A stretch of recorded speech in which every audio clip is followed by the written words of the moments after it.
Chérifula filɛbagaw an bɛ aw fo ka walimadɔn an y'o de fɔ kari o kari surafanato mana dun an bɛ fasoden wele nin kɛnɛ belebele kan bi su na maaba 4 de b'an bolo maa fɔlɔ o ye jɔn ye o tɛ maa dogolen jamana nin kɔnɔ professeur Clément Mamadou Dembélé PPC professeur vraiment merci beaucoup an y'i wele i nana an ka kɛnɛ belebele kan folikan jumɛn de bolo ka ɲɛsin Chérifula filɛbagaw ma. Merci beaucoup un frère merci ka foli bila n balima kɛ bɛɛ lajɛlen ma Jawara Sidibe ani Monsieur Berté ka foli bila o bɛɛ ma ka foli bila Chérifula filɛbaga n'a lamɛnbaga bɛɛ ma ka maliyɛn bɛɛ fo ani cɛna muso denmisɛnnin maakɔrɔba Mali kɔnɔ ani Mali kɔ kan o bɛɛ lajɛlen salamu aleykum warahmatulahi taala wabarakatuh. Merci beaucoup professeur vraiment an fana b'i fana fo dès k'an y'i wele ka ban i nana an ka kɛnɛ kan merci n'o bɔra dɔrɔn maa filanan o fana tɛ maa dogolen Chérifula sanfɛ o ye Youssouf Daba Jawara Semas Jawara vraiment merci beaucoup i nana an ka kɛnɛ kan folikan jumɛn de bolo ka ɲɛsin Chérifula filɛbagaw ma. Ok monsieur Traoré n b'i fo ka un frère fo en même temps n balima minnu bɛ plateau kan yan nɔ ka foli se olu bɛɛ lajɛlen ma o tɛmɛnen kɔfɛ k'an ka tɔndenw fo ka maliyɛn bɛɛ lajɛlen fo ka a ɲini ala fɛ kuma minnu bɛna bɔ an da yan nɔ ala k'u kɛ kuma nafama ye kuma barikama ye mun bɛ se ka a nafa lase an ka jamana ma cogo min na. Merci bien. Voilà an bɛ fana fo merci beaucoup an y'i wele dɔrɔn i ko problème t'a la k'i bɛ na merci beaucoup. maa sabanan o fana tɛ maa dogolen fana o bɛna kɛnɛ kan don o don mun ye Soumaïla Berté analyse Soumaïla folikan jumɛn de bolo ka ɲɛsin Chérifula filɛbagaw ma. Alhamdulillah an bɛ aw yɛrɛ fo fɔlɔ an minnu bɛ nin débat ba in animé ka Chérifula baarakɛla bɛɛ fo ka Mali cɛ n'a muso Mali kɔnɔ ani Mali kɔ kan k'an ka foli lase bɛɛ ma su in na komi mes frères u y'a fɔ cogo min na an yɛrɛ ka foli bɛ ka t'u bɛɛ ma ka tila k'a fɔ tuguni ala k'an bɛɛ dɛmɛ an bɛ mun fɔ ala k'a faamuyali ko ɲuman di jamanadenw ma ala kana an bila fili kɔnɔ mun bɛ se ka kɛ kɔlɔlɔ ye ala ka tiɲɛ sabati an bɛɛ lajɛlen nɛnkun kan. Merci beaucoup an b'i fana fo vraiment an y'i wele i nana nin kɛnɛ kan maa naaninan o fana tɛ maa dogolen Modi Sidibe Mojep an faso folikan jumɛn de bolo ka ɲɛsin Chérifula filɛbagaw ma Modi. Ka foli siɲɛ fɔlɔ ta ka ɲɛsin aw ma e ni n fere aw minnu bɛ nin kɛnɛ ninnu sigi kɛnɛ minnu kan hakilinaw bɛ falen falen hakilinaw bɛ gosi ɲɔgɔn na a bɛ kɛ ɲɛ ɲinini kɔnɔna la jamana kanu kɔnɔ o tɛmɛnen kɔfɛ n balima minnu bɛ plateau in kan yan kumasentigiw don m'a fɔ n ko kumatigiw don dɛ n ko kumasentigiw don minnu bɛna kumasen ta an b'a falen falen an ni ɲɔgɔn cɛ tiɲɛ ɲinini na o fana tɛmɛnen kɔfɛ n ka foli bɛ wuli ye o fana tɛmɛnen kɔfɛ maliyɛn minnu sugolen don sisan Chérifula la Mali kɔnɔ ani Mali kɔ kan n ka foli bɛ ka taa u yɔrɔ la n ka foli bɛ ka taa Haut Conseil Islamique président ye n'o ye Chérif Ousmane Madani Haidara ye k'a ni ce a ka baara la o tɛmɛnen kɔfɛ ka dugawu kɛ jamana ye ala ka bɛn sabati kelenya ɲɔgɔn faamu kalali la na jamanadenw ni ɲɔgɔn cɛ ka jamanaden ni jamana don jamana jugu dibi la hɛrɛ ka bɔ o kɔnɔ tanga ka bɔ o kɔnɔ kunkɔrɔta ka bɔ o kɔnɔ wasa ka bɔ o kɔnɔ laɲini ka bɔ o kɔnɔ jamana ka wuli k'i jɔ fana ka sɔrɔ o kɔnɔ aw ni ce. Merci beaucoup an b'i fana fo vraiment an y'i wele dɔrɔn i nana nin kɛnɛ kan Aboubacar Traoré Elfré folikan jumɛn de bolo ka ɲɛsin Chérifula filɛbagaw ma. Bokele an bɛ foli bila Chérifula télé filɛbaga bɛɛ lajɛlen ma nin wagati ma ma n'a ye Chérifula télé kanu an b'a fɔ k'a waleɲuman dɔn i y'a fɔ cogoya min na nin ye laada ye kare o kare ni nin wagati sera an bɛ ɲɔgɔn sɔrɔ yan nɔ ka se ka kuma jamana kunkanko kibaruya maaw bɛ se ka kunnafoni sɔrɔ a la cogoya min na k'o to u sigiyɔrɔ la bonya ni karama ni ladiriya o kɔnɔna na u b'a fɔ bamanankan na ko kalo dɔ tɛ jɔ mɔgɔ ɲɛna nka i bɛ dɔn k'a yelen na bi su in na an bɛna baro kɛ fɛn min kan sa o ye kɛrɛnkɛrɛnnenya la kalafili min kun bolodalen don an ka jamana kɔnɔna na an y'a mɛn jamana faamaw da ko a bɔra dɔgɔkɔrɔ dɔɔni o kama o bɛ ko jumɛn de kofɔ de laɲini ye fɛn jumɛn ye an da bɛna don o de la bi su in na ka se ka walawala jamana kɔnɔdenw bɛ se ka faamuyali sɔrɔ a la cogoya min na k'u to sigiyɔrɔ la. siga tɛ nin na Boubacar vraiment merci beaucoup an b'a daminɛ ni professeur Clément Mamadou Dembélé professeur bɛɛ kun sigini kun ye nin ye ko date mun kun fɔra mais an mana bɔ mun kalama ko a bɔra ma yala professeur i ka association tɔgɔ la e bɛ se k'an bolo fɔ a la. Merci beaucoup. A kun tɛ bali maa si la jamana in kɔnɔ ni mɔgɔ min bɛ jateminɛ dɔɔni ka fɔ ni kalafili min kun dɔgɔdara k'a bɛ bɔ a ma. Yakili b'a la ne ko an ka fanga minnu bɛ bi n'u sera ka élection kelen kɛ salon ni ɲɛna ni san wɛrɛ n'u ka si bɔ n tigɛ kɔnɔ. Parce que labɛn foyi ma kɛ jamana in kɔnɔ yan tiɲɛ kan n m'a fɔ maa min bɛ fɛ ka miɲɛtɔ a kan fɔ dɛ n m'a fɔ maa min bɛ ka siranbatɔ kan fɔ ou bien jitɔya kan mais mɔgɔ min bɛ fɛ ka tiɲɛ fɔ jamana ko la labɛn foyi ma kɛ min b'a to maa min n'i kalannen don ou bien n'i bɛ ko dɔn n'i b'i sigi k'a fɔ k'an bɛ taabolo min kan ko nin b'an se kalafili ma o ye kuma fɔlɔ ye. Ala tɔgɔ tiɲɛ ni tiɲɛ na f'i k'a fɔ hali n'i bɛ maa fɛ ni tiɲɛ na i b'a fɔ de donc bɛɛ y'a dɔn k'a fɔ an bɛ taabolo min kan bi wa hali sisan su in na an bɛ taabolo min kan n'an tora tan min bɔra a dɔgɔkɔrɔ dɔ wɛrɛ bɛ bɔ a dɔgɔkɔrɔ dɔ wɛrɛ bɛ bɔ a dɔgɔkɔrɔ a tɛ kɛ. Kalafili tɛ labɛn tan a kɛnɛ tɛ fifa tan a labɛnw tɛ sabati tan nka an ka faamaw dɔrɔn nɔ tɛ fanga ɲini tɔn bɛ Mali kɔnɔ 100 o 99 walasa n kana fɔ bɛɛ olu nɔ b'a la sabu i kan ka donni min ta k'a da i kun bokele n'i y'o jigin k'o bila a nege bɛ min na o b'a ta ka da kun. N'an donna kuma kɔnɔ an bɛna walanwalan komi jama ka ca nka nin tɛ balina ko ye bi Mali kɔnɔ k'a bɔra a ma ni dɔ wɛrɛ dɔgɔ da la ni taabolo ma yɛlɛma o bɛ bɔ a ma dɔ wɛrɛ bɛ da o fana bɛ bɔ a ma dɔ wɛrɛ bɛ bɔ a ma. Nin plateau in kan an n'a fɔ ɲɔgɔn ma don dɔ la k'Ala ka hinɛ karisa la Ala k'a dayɔrɔ suma ka sɔrɔ a ma kɛ mais n bɛ kuma bila yan joona. Su in na ne bɛ nisɔndiya ni y'an bɛɛ sigilen yan nin bɛɛ ye ne kɔrɔ ni dɔgɔninw ye i b'a sɔrɔ hakilinaw tɛ kelen fo maliyɛnw n bɛ kuma daminɛ n'o ye bi fo maliyɛnw ka nin de faamu Maliko la bokele parce que kuma in min kɔnɔ n bɛ fɛ k'a fɔ mais n bɛna fɔ yan k'a fɔ hakilinataw tɛ kelen o kɔrɔ tɛ k'e ye fasoden ɲuman ye ka tɛmɛ nin kan. Ce n'est pas parce que ko nin ma sɔn i ta ma ko parce que k'e ka sun jamana ko la ka tɛmɛ o kan ce n'est pas parce que ko nin bɛ fɛ ka hakilina yira ko e ka fisa n'o ye Maliko la bilahi maa si tɛ maa si ɲɛ Maliko la a fɔra k'an bɛɛ kelen Maliko la i fɔra dɔ ko dɔ bɛ f'i kɔ mais tigɛrɛfɔlabaw ɲɛtɔkanfɔlabaw nkalontigɛlabaw de ye Mali fanga bɛɛ tiɲɛ ka numéro kɛta tile fo bi. D'accord. Ok. Merci beaucoup Bakar. Kilema Dambele a ye kumana dɛ. Yusuf o ye ɲininkali kelen ye wala e bɛ se ka mun fɔ. Ok, merci bien Bokele. Professeur ye kuma min fɔ pratiquement semasi la an fana ka position est pratiquement sabula ka da kan on est tous d'accord k'a fɔ ko vraiment élection in labɛnni depuis bi ko tɛ mɔgɔw y'a fɔ ko a ka gɛlɛ a ka se ka kɛ date minnu fɔra et que gouvernement ka mesure sugu bɛɛ lajɛlen ta pour que mun fɔra an ye kumakan min di an ka se k'o lawaleya k'o bato mais malheureusement on a vu que o ma se ka kɛ a kɛcogo la donc maintenant an bɛ se ka mun fɔ vu que a ma se ka kɛ professeur da sera ma foyi tɛ yen bi mun b'a yɔrɔ na k'a bɛ se ka kɛ fana parce que mɔgɔ minnu bilala baara la san 3 o ma se k'a baara kɛ foyi t'an yɔrɔ na ko hali n'i y'a t'u bolo bi k'u bɛ se o de nana n'an ka laɲini k'a fɔ ko bi an bɛ yɔrɔ min na an ka taa transition civile la o transition civile in o ka kɛ sur la base d'une feuille de route claire précis baara min kan ka k'a kɔnɔna la maliyɛndenw ka sigi an ka kuma an ka bɛn o kan an ka se ka baara kɛ pour que laɲini ye mun ye mɔgɔw bɛ ka siran mun ye o ɲɔgɔnna wɛrɛ kana kɛ k'a fɔ ko nin report min kɛra ko hali n'a y'a to yen report wɛrɛ kana kɛ o de y'a to anw ko bi aw y'anw ka proposition ye k'a fɔ anw bolo il est vraiment temps de faire le bilan et que anw ka faamuya la mɔgɔ minnu bɛ yen vraiment u y'u seko kɛ mais maintenant an bɛ yɔrɔ min na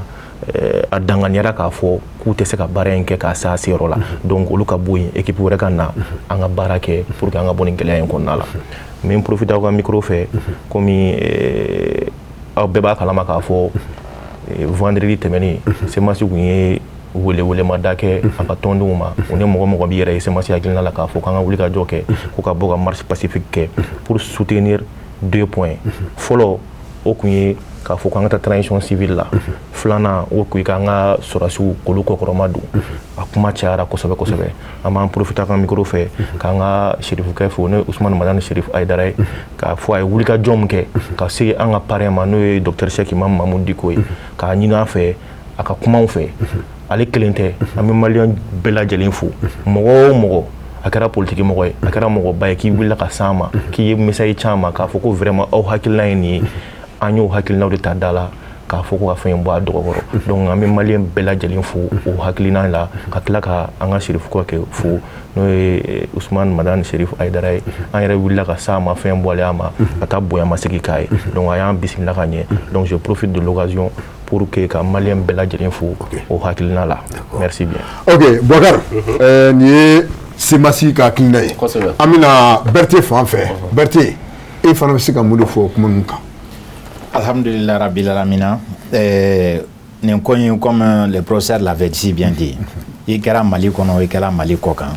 ni depuis démocratie daminɛna Mali la ka se bi ma ni élection kɛra mɔgɔ min ɲɛna i kɔni b'a dɔn ko élection tɛ se ka organiser ko ɲɛbila dɔw kɔ bon bɛɛ b'a dɔn ko erreur kɛra ne bɛ ko ninnu bila filiw minɛn kɔnɔ filiw minɛn kɔnɔ cogo de du moment où u ye feuille de route fɔlɔ dun transition ye feuille de route fɔlɔ ta k'a fɔ u bɛna jamana sécuriseli ani ka élection crédible kɛ ka taga foyi kun man ka don o senkɔrɔ bilen mais erreur nana kɛ mun ye ni mɔgɔ caman Mali kɔnɔ ani Mali kɔ kan ni mana sondage kɛ ni mɔgɔw b'a f'i ɲɛna fanga de nege bɛ karisaw la u tɛ fɛ ka taa parce que u ye référendum organisé alors c'est tiɲɛ yɛrɛ la boli in si tɛ kɛ ka ne to kɔfɛ n bɛ na a ka kɛ ɲɛna ka a kɛcogo lajɛ référendum min ye organiseli ani élection ta u tɛ se ka kɛ kelen ye et puis an b'a dɔn fana jamana bɛ bolo min kan bi baara fɔlɔ min yɛrɛ dira transition ma n'o ye ko ka jamana sécuriser e wo ne wo minnu b'an lajɛ o bɛɛ b'a dɔn basigi ma na mais kow karabara ka taa référendum kɛ ni i y'a yira o dun fana ye élection de ye o fana ye kalata de ye kalafili de ye mais an b'a dɔn fana k'a ma kɛ Mali fan bɛɛ mais a kɛra ka constitution changer bɛɛ b'a fɔ k'o de tun ye gɛlɛmanba ye mais munna aw sera k'o gɛlɛmanba in kɛ a bɛna fɔ sisan ko élection tɔw tɛ se ka kɛ pourtant élection tɔw tɛ se ka kɛ parce que ni tiɲɛ yɛrɛ don ko nata kuma tɛ bɛɛ b'a dɔn a fɔra ko carte d'identité permis carte biométrique fɛn bɛɛ k'a bɛɛ bɛ se ka kɛ a fɛn fɛn mana k'i bolo k'i bɛ se ka taa référendum in na k'i bɛ se ka taa voter mais tiɲɛ yɛrɛ la n'i ye Mali élection ko jateminɛ a jasira cogo o cogo o ma deli k'a fɔ élection présidentielle ninnu kɔni na élection tɔ ninnu kɔni na ko pièce fɛn fɛn mana k'i bolo malien pièce la ko taa n'o ye i bɛ taa voter bɛɛ b'a dɔn lycée électoral mun bɛ yen bi n'an taara n'o de ye o ye fiɲɛ filanan ye k'a fɔ ko non an y'a fɔ k'an bɛna transition bɛna baara kɛ ka élection crédible organiser crédibilité tɛ se k'a fɔ élection kɔnɔ bilen o fana la donc erreur kɛra erreur sabanan ye mun ye s'engager auprès de l'opinion internationale au niveau national depuis lawale cɛya yɛrɛ ye kumakan ye n'i ye kumakan di i bɛ minɛ i kumakan de ma k'i kumakan di siɲɛ kelen k'a cɛ jamanaden bɛɛ sɔnna i forcelen tɛ jamana ne yɛrɛ depuis n kɔni ye ko dɔn ma maliyɛn ye k'a tɛgɛ di ɲɔgɔn ma gɛlɛya kan k'a fɔ an bɛ nin ko in soutenu mɔgɔ tɛ dɛ an bɛ nin tagabolo nin transition an b'a soutenu gɛlɛya sugu bɛɛ kan pour que Mali ka jɔsen ɲanama sɔrɔ maliyɛnw ka lafiya sɔrɔ ten parce que Mali sɛgɛnna o tɛ politique ko kuma ye o tɛ ko ɲɛ sɔrɔsi ko kuma ye je crois maliyɛn bɛɛ de kelen don k'i cɛsiri bon aw y'o opportunité sɔrɔ minnu y'o opportunité sɔrɔ k'o kɛ o fanga diriger wagati bagaw ye aw diyagoyalen foyi kun tɛ k'a bɛ taa aw kan di tuguni pour une deuxième fois ko nin wagati in élection bɛ kɛ ni kɛlɛ o kɛlɛ ni mankan o mankan bɛ mɔgɔw da kɔnɔ siranya bɛ se ka mɔgɔ caman bali k'i ta bila kɛnɛ kan mais minnu b'a ŋunuŋunu kɛrɛfɛ o minnu b'a bila kɛnɛ kan o mɔgɔ si tɛ se k'a fɔ ko jo t'u bolo parce que adamadenya fan o fan kumakan don ni erreur saba in ne bolo pour le moment an bɛ kɛ ɲɔgɔn kan de janni n bɛ se yan n kun ye semasi ka déclaration ye anw y'a ye kɔfɛ f'an kun ja tigɛra ko ka bɔ semasi ka déclaration ye faamuyali ma sɔrɔ a la mun na mɔgɔw fɛ bɛɛ b'a fɔ non a dabɔra de ka na transition de saboter a dabɔra de ka Mali kɛ tan tɔn o problème in bɛ to k'a f'i ka plateau in kan nɔ déficit de communication ba de bɛ Mali ko bɛɛ la jamana kumabaw a tɛ da fɔbagaw ma f'a bɛ taa bila réseaux sociaux la mɔgɔw de fɛ mun y'a faamuya cogo min na o b'a interpréter n'a ka manamanakan ye ten ka tension don kow la alors c'est sincèrement e ni ne bɛnna bɛnkan dɔ kan e bɛ fɛ k'a bɔ a ma ne k'i ma n'i y'a bɔ a ma a tɛ bɛn ma dɛ est-ce que n ye nkalon tigɛ wa mais a fɔcogo fɛ a kɛra komi tasuma wuli de bɛ ka labɛn jamana kɔnɔ tuguni f'a ka fɔ diyagoya ni hakilina fɔ comme mon frère l'a si bien dit qui n'est pas en rapport n'olu ta ye donc i kɛra transition jugu ye alors ça an caman bɛ yɛrɛ an bɛ kuma Asimi kulo kɔnɔ ou bien an bɛ kuma premier ministre kulo kɔnɔ k'a sɔrɔ an tɛ plateau kan o a n'an bɛ sigi a n'a bɛ fɔ mun b'an hakilina la an n'a bɛ se ka kuma kan o camanba bɛ n'aw ka plateau in kan yan donc ne bolo ni erreur saba in maliyɛnw yɛrɛ de bɛ se sisan pour que ka Mali bɔ an bɛɛ b'a dɔn élection tɛ se ka kɛ ni nin tagabolo saba in ye donc an k'an fara ɲɔgɔn kan transition civile o bɛɛ ye transition kelen in de ye parce que transition civile ko kuma in olu fana bɛna installer wagati jumɛn fo k'a fɔ tuguni k'u ka baaraw ta passation ni fɛnw donc an bɛ fɛɛrɛ de kɛ erreur minnu ye ninnu sɔrɔ Burkina ni fɛngɛ bɔra anw kɔfɛ o Guinée bɔra anw kɔfɛ o a si ma ni prononcer ko an bɛ élection kɛ nin don a si mi prononcer k'an bɛ constitution changer nin don ils ont dit la priorité n'est pas ça front de bonyana erreur cayara. Ok, merci beaucoup Boubacar ni kun ye Soumaïla Berté donc n bɛna Modi kuma b'i bolo. n fɔra ɲininkali diyara n ye kosɛbɛ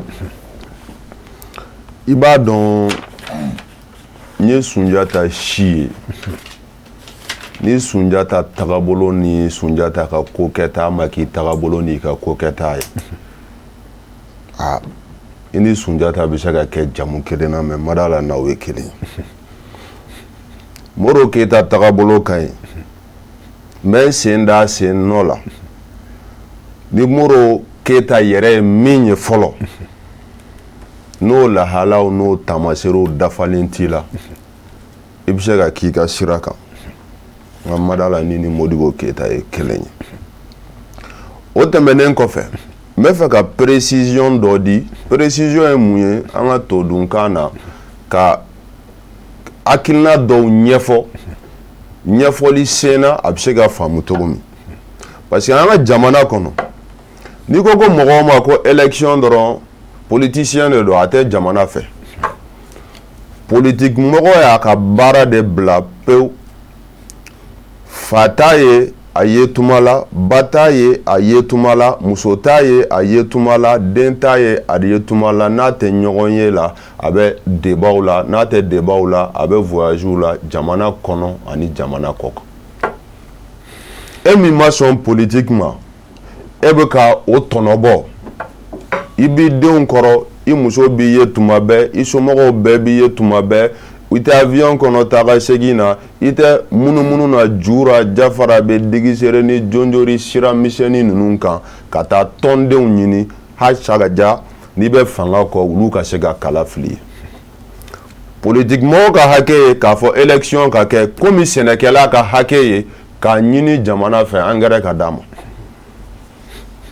politique mɔgɔw ka hakɛ ye a k'a fɔ élection ka kɛ a ka ca don a bɛ komi ni boulangerie tigi y'a ɲini jamana fɛ ko n ka kan ni n ka farine di yan pour autant politique sɛnɛkɛla ma engrais ko ɲininkali kɛ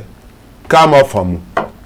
boulangerie tigi ma farine ɲininkali kɛ k'a ma faamu nga est-ce que boulangerie baarakɛla bɛɛ ka ɲi wa o ye ɲininkali ye est-ce que sɛnɛkɛlaw fana bɛɛ ka sɛnɛ k'a kɛcogo la bɛɛ ka laɲini ye min ye o bɛ ka sɔrɔ sɛnɛ la wa o ye ɲininkali to min dɔ ye ni n bɔra yen n bɛ taa sen filanan kɔnɔ o ye sen jumɛn ye o ye ɲininkali sen ye bɛɛ bɛnn'o kan plateau in kan yan mɔgɔ o mɔgɔ i bɛ jateminɛ kɛ i bɛ kalata sigi sen kan togow dɔn a kan ka taa sira minnu fɛ ka bɛn ni laɲini ye i b'o dɔn laɲini fana bɛ se ka lawaleya ni sira minnu ye i b'a dɔn ko nin kalata in tun sigili sen kan a ka gɛlɛn o de la wagati tɛmɛnenw na politique tɔn dɔw bɛ yen ani société civile mɔgɔ dɔw bɛ yen u ye somini kɛ ani k'a fɔ ko a y'aw janto ka lasomini kɛ janto bɛ kɛ mun na ni sika donnen don ko la ko min laɲini bɛ ka kɛ n'a tɛna se ka sira sɔrɔ o kɛra o n'a tun ma bɔ a dɔgɔkɔrɔ o de tun bɛ bali mɔgɔw la mais a bɔli dɔgɔkɔrɔ o tɛ se ka bali mɔgɔw la fɛn sabanan naaninan ye mun ye o ye ŋaniya ye ani jate parce que jamana in kɔnɔ an bɛɛ ka kan ala ye jamana don président Asimi garijɛgɛ la bi alhamdulillah o ye ala ka laɲini dɔ sabatilen a ka bunahadamaden dɔ kan mais nga nationalité min b'ale bolo o de bɛ ne bolo o de bɛ Berete bolo o de bɛ professeur Clément bolo o de bɛ Jawara bolo o de b'a aw bɛɛ bolo yan o kɔrɔ ye ko o hakɛ la an ni hakɛ ka kan ani ka kimɛli kɛ ka ɲɛsin jamana fana ma an n'o fana ka kan komi ale bɛ cogo min o la jateli ka ɲi ɲɔgɔn faamuyali ka ɲi ɲɔgɔn dalaɲininkali ka ɲi jamana tagabolo ɲumanw na ka da sababu jumɛn ka sababu min n'i bɛ ɲɛmɔgɔya la bi o ye politique ɲɛmɔgɔya yɔrɔ de ye o de la n ka kumasen dɔ la n b'a fɔ mɔgɔw ye kosɛbɛ n ko la gestion politique de l'État ani an ka sɔrɔdasi golomasiri tabaga minnu bɛ kɛlɛ la aw ka n'u don ɲɔgɔn na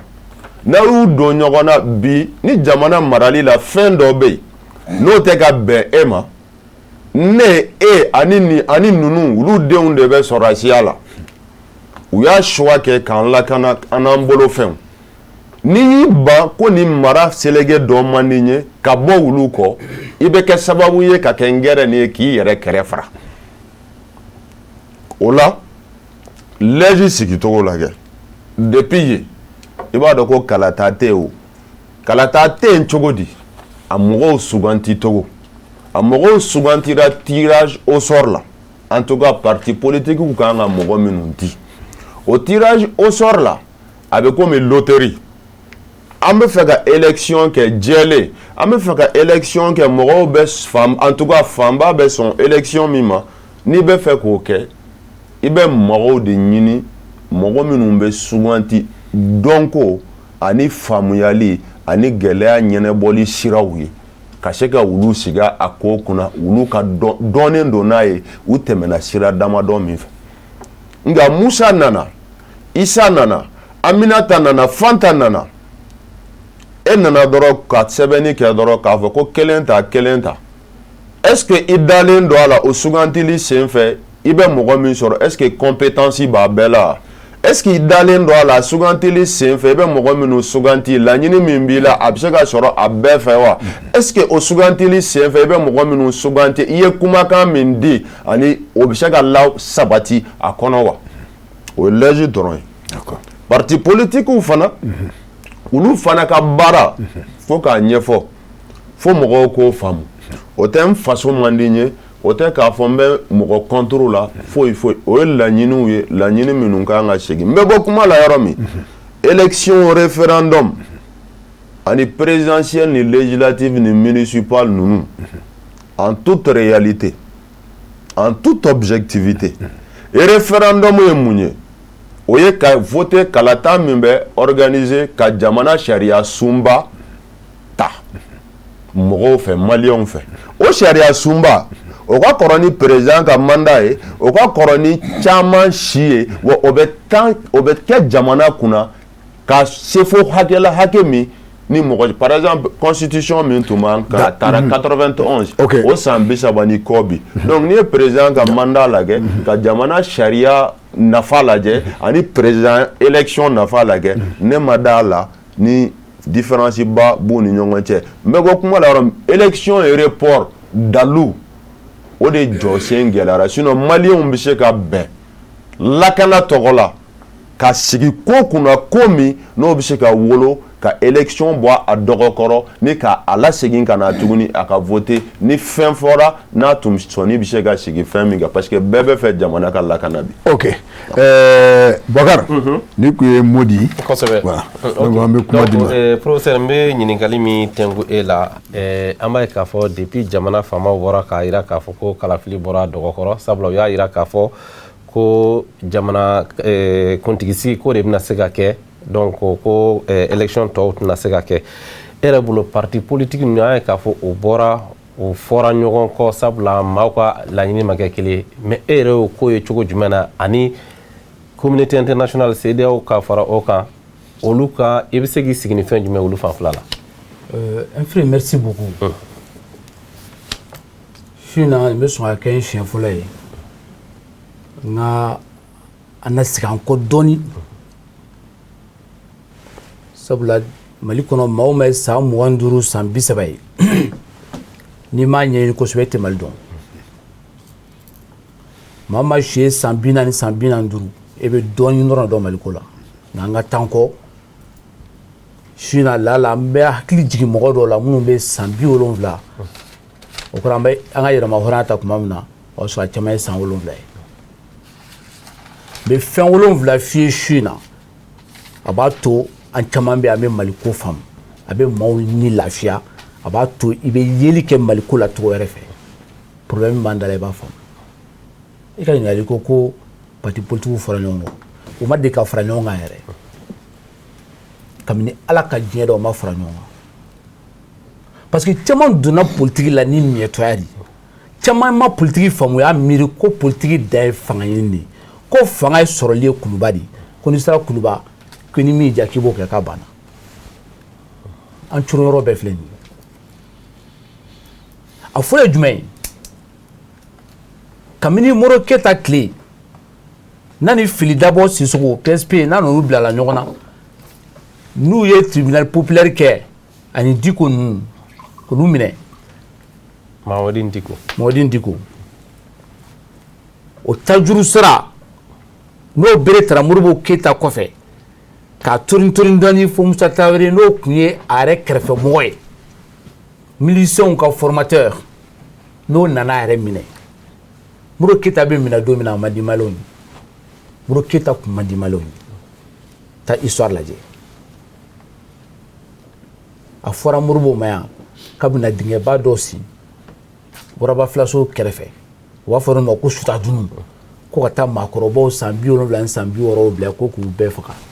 a fɔra Moro Keyita ma ko dagabaw de bɛna sigi quartier kɔnɔ an lamɛnbagaw minnu tulo banna su in na mun de Moro tile kɛ u b'a dɔn ko dagabaw de bɛna sigi ko ka dumuni tobi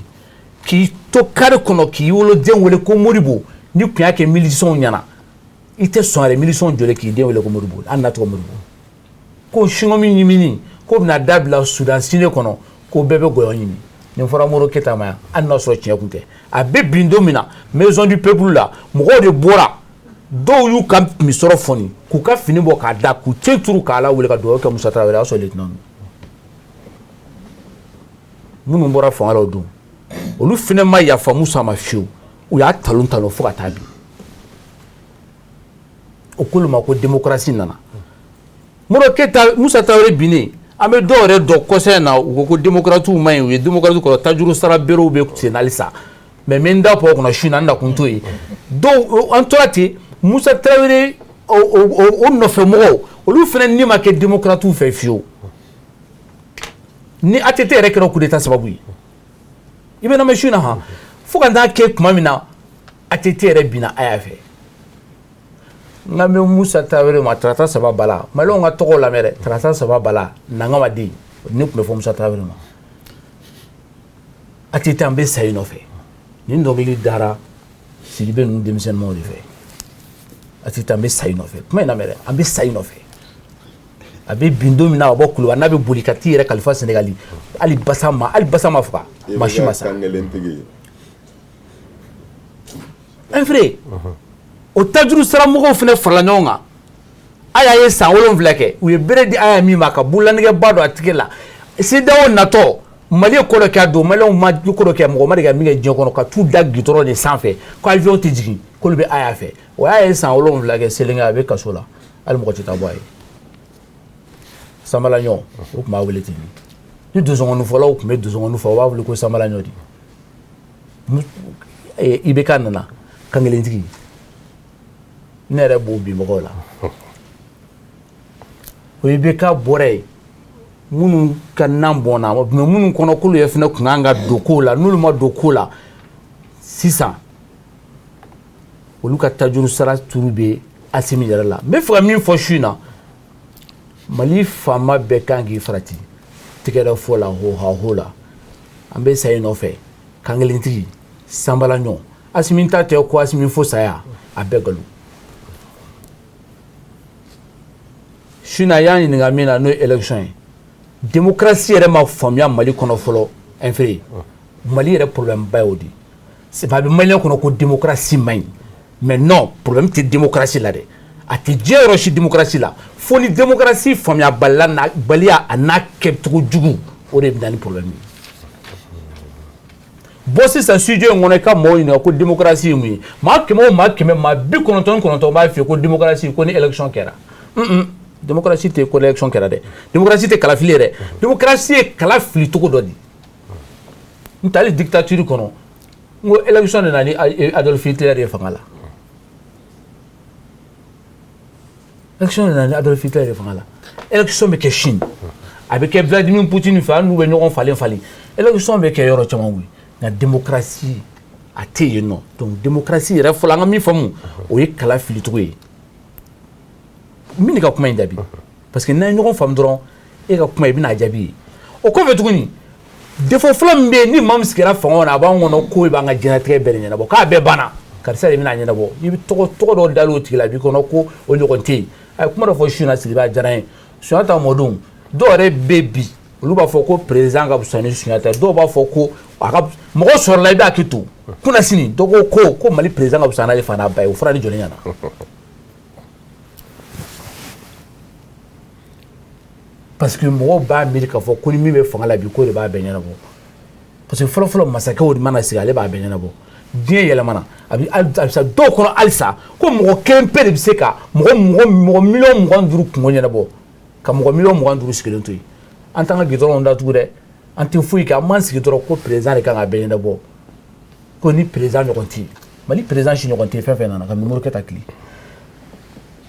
f'an ka fɛn dɔ faamu problème minnu nana ni parti politique de nɔ don an bɛ dingɛ min kɔnɔ bi parti politique de nɔ don olu de ko in kɛ tan ah bon olu de nɔ don pourquoi o nɔ don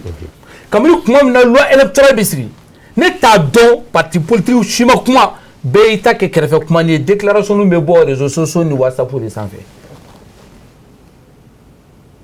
u ma se ka fara ɲɔgɔn kan fiyewu ka kɛ jɛkuluba ye k'a fɔ ayiwa anw ka baara ye fanga ɲini de fanga ɲini cogo ɲuman de bɛn kɛra kan tan de a kan ka kɛ tan a kan ka kɛ tan a kan ka kɛ tan an ma sɔnna an farala ɲɔgɔn kan sisan ayiwa an bɛ taa sisan a bɛ k'an bɛɛ ɲɛna wa a bɛ kɛ diyagoya an bɛɛ ɲɛna wa a bɛ dilan cogo la diyagoya an bɛ fɛ ka kɛ cogo min na bɛn kɛra kan cogo min na nka ni dɔ b'i ta kɛ fugariya dɔ b'i ta kɛ miyɛtɔ ye lamɛnbagaw ka yafa n ma tiɲɛ fɔcogo y'a fɔcogo yɛrɛ bɛɛ bɛ to kɛrɛfɛ den kɛrɛfɛ kumani na loi électorale an bɔr'o la an nana jɔ mun na ko EJ dɔ y'a kuma fɔ su in na EJ kɛra sobon de ye i bɛ PMI Mali kɛcogo dɔn i b'a bon n'i bɛnn'a ma démocratie kɔnɔ sobon tɛ yen nka ni min ma siran o y'i ta kɛ miyɛtɔya ye ko ni ne na kuma ni fanga di kuma sera a tɛ di ne ma ni ne na kuma n'u ko don min na k'u bɛ fɛ ka président dɔ choisi ne tɛ choisi n'anw ka parti kuma na Là ni Assimi kɛra candidat ye a tɛ sɔn ka poste ministériel d'a ma Mali politique kɛra nin subhanallah EJ fana sigira ten bɛɛ man kun m'a f'i ye kuma daminɛ n k'i kan ka donni min ta n'i y'a bila ni min a ka di min ye n'o y'a ta i kana kuma dɛ an bɔr'o la an nana se ko cour constitutionnel président bɔra don min na a don n tɛ Mali kɔnɔ yan nka cour constitutionnel président bɔra ko élection tɛ se ka kɛ an bɛ taabolo min na bilahi talahi a ye nin de fɔ k'a tɛ se ka kɛ an bɛ taabolo min na k'ale y'a fɔ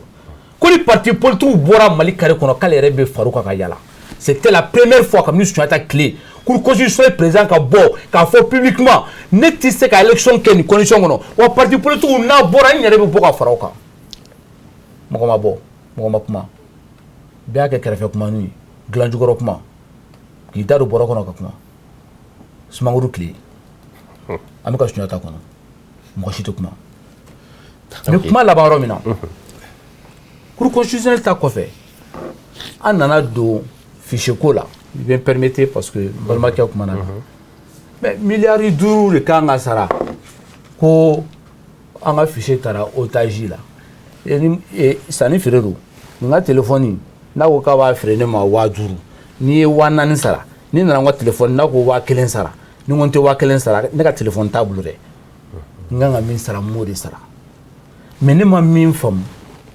bɛ kuma bila n'o ye Mali kɔnɔ yan ko Assimi Goïta ja farinya la jamana in kɔnɔ yan colonel administration territoriale Abdoulaye Maïga tɛ wa colonel Abdoulaye Maïga ko ninnu fara ɲɔgɔn kan k'u ja gɛlɛya ja an bɛ nin bɛɛ la san 3 fo sisan k'olu bɛna fichier kolonba 5 bɛ Mali kɔnɔ yan balakɛ bilahi ne ma se k'a faamu halisa k'u bɛ sɔn k'an bila ka taa k'an bɛ taa kala fili ni fichier ye ah mais est-ce que ko an bɛ taa kala fili ni fichier ye u b'o fi u tun b'o fo fichier de nɔfɛ ko miliyari 5 ko élection ma se ka kɛ fichier in de nɔfɛ kɛlɛ Assimi se fanga ma ok ni fichier kolon in dɛ an y'o de kɛlɛ kɛ fo ka IBK bin o de y'a to Assimi ye coup d'état kɛ a bɛ fanga min na bi o de kɛra fichier nɔfɛ kɛlɛ ale man ka galibalaw nɔfɛ ka kɛlɛ k'o nɔfɛ élection wɛrɛ recensement kun ka kɛ ka fichier ɲɛnama dilan parce que fichier in man ɲi mais ni i kun ye temps di an ka fichier in kolon y'a f'i ye mɔgɔw b'a faamu parce que fichier in man ɲi hali mɔgɔ tɛ sɔn ka maga fichier in na bilen mɔgɔ man ka maga la bilen yɛrɛ Mali yɛrɛ balawu de bɛ fichier in kɔnɔ c'est ces fichiers qu'on voulait utiliser pour nous amener dans les élections bafouées pour créer un nouveau Mali bafoué. Baasi tɛ donc Jawara n bɛ taa e ma n bɛ o ɲininkali kelen tɛnku e la n ko depuis faamaw bɔra k'a fɔ ko kalafili bɔra dɔgɔkɔrɔ ko ka a pousser dɔɔni ɔ parti politique bɛɛ ka kuma cayara dɔw jɛnna n'a ye dɔw ma jɛn n'a ye ɔ mɔgɔw yɛrɛ fana sigilen don k'a fɔ ko la communauté internationale ne y'o diɲɛ seleke 4 ma o k'u bɛna fɛn dɔ fɔ a la kɛrɛnkɛrɛnnenya CEDEAO nka e yɛrɛ fana aw y'a ye o hakilina ye cogo di. Ok, merci bien. Il y a une question là. Madame Nemouna Foloé, la communauté internationale, vraiment, moi je veux que on gagne ça en follow quoi. Parce qu'il y a un problème à RRI. Le professeur je ne vais pas répéter ce que le professeur a dit, mais ce qui est sûr, bara fait pour que cette élection a été et la faute incombe nous nous mettons là au lieu de Nordou. Ça c'est très clair. Il faut en tenir compte. Je profite qu'à rappel d'Onigé. Depuis EJ Sigituma, mais la CEMAS a clairement dit qu'elle a participé à EJ fin fou. La sable à Dakar, EJ Beka Sigitchokumna. On est prérogatif pour nous à Dama, au Lushima, bon temps et Rayoula, bon temps participer là. On a communiqué que parce que le ministère des Messages électriques on a dit clairement à tout le monde qu'on n'y va pas. Parce qu'on voulait que tout le monde fait mon attaque à Maï. Mali problème élection ko bala de tout le temps manga me wuli élection no fait manga la mun willa a sur la député ko fait no fait donc élection la ñini bado kera bf Mali ko nano ka fo ko prérogative do be cour constitutionnel bulu ko mdu la ko ka di autorité indépendante do ma parce que autorité indépendante hakila na ni jumay c'est pour empêcher l'administration ka élection organisée en même temps aller be fangala. C'est pour éviter mon qu'on a douté nyokona. Donc c'est pour ça que Malion Benaga a fait autorité indépendante de blanc en place. Nous mais c'est élection organisée avec Djeliani Tnya konona là. Et que fin no bien au local douma. Mais aujourd'hui, force est de constater que au EJMB Sénat, EJM aurait une déclaration. Mais le ministre qui a fait, ça n'a rien à voir. En termes de référendum, le ministre de référendum, EJM est mangé. Donc aujourd'hui, bien tout le monde est d'accord que EJ a dépendance, EJ global ministère de là. Donc ça ne pourra jamais marcher. Moko la ñi nga ko fo cour constitutionnel la prérogative na la ka fo muy ka saka élection des résultats au yelema ko ka di EJMA o maké fait ni na malien fait pour que EJ ga to sera fait à Chimake. Donc le constat est là aujourd'hui. On est tous d'accord qu'il faut que l'élection binali a été saka ni condition na ni EJ mumbeno a été saka organiser ante saka mota tirage au sort là ko lu bla ko ka ta malien ga sort décider, c'est pas possible. Anya fo ka préparer que ça va kana c'est qu'on a wa be courant bolo daw la kam mais mieux vaut ganga c'est qu'on ngata bi kele wala kono ou problème wala kono natra bi crise post électorale ma dugune ni beya. Donc oda to anya fo ko bara be ga tugumna akatugumay. Maintenant il faut trouver des solutions pour sortir de cette situation aussi parce qu'on peut pas rester indéfiniment ni problème nous qu'on a là. Qu'est-ce qu'il faut faire? avec la ganasoma mogo kan ngore nyini ko solution nyini am se kan ke tukum na kan bonen kon nala. Je fais un rappel tuguni jamana autorité obi la CEMAS a été appelée,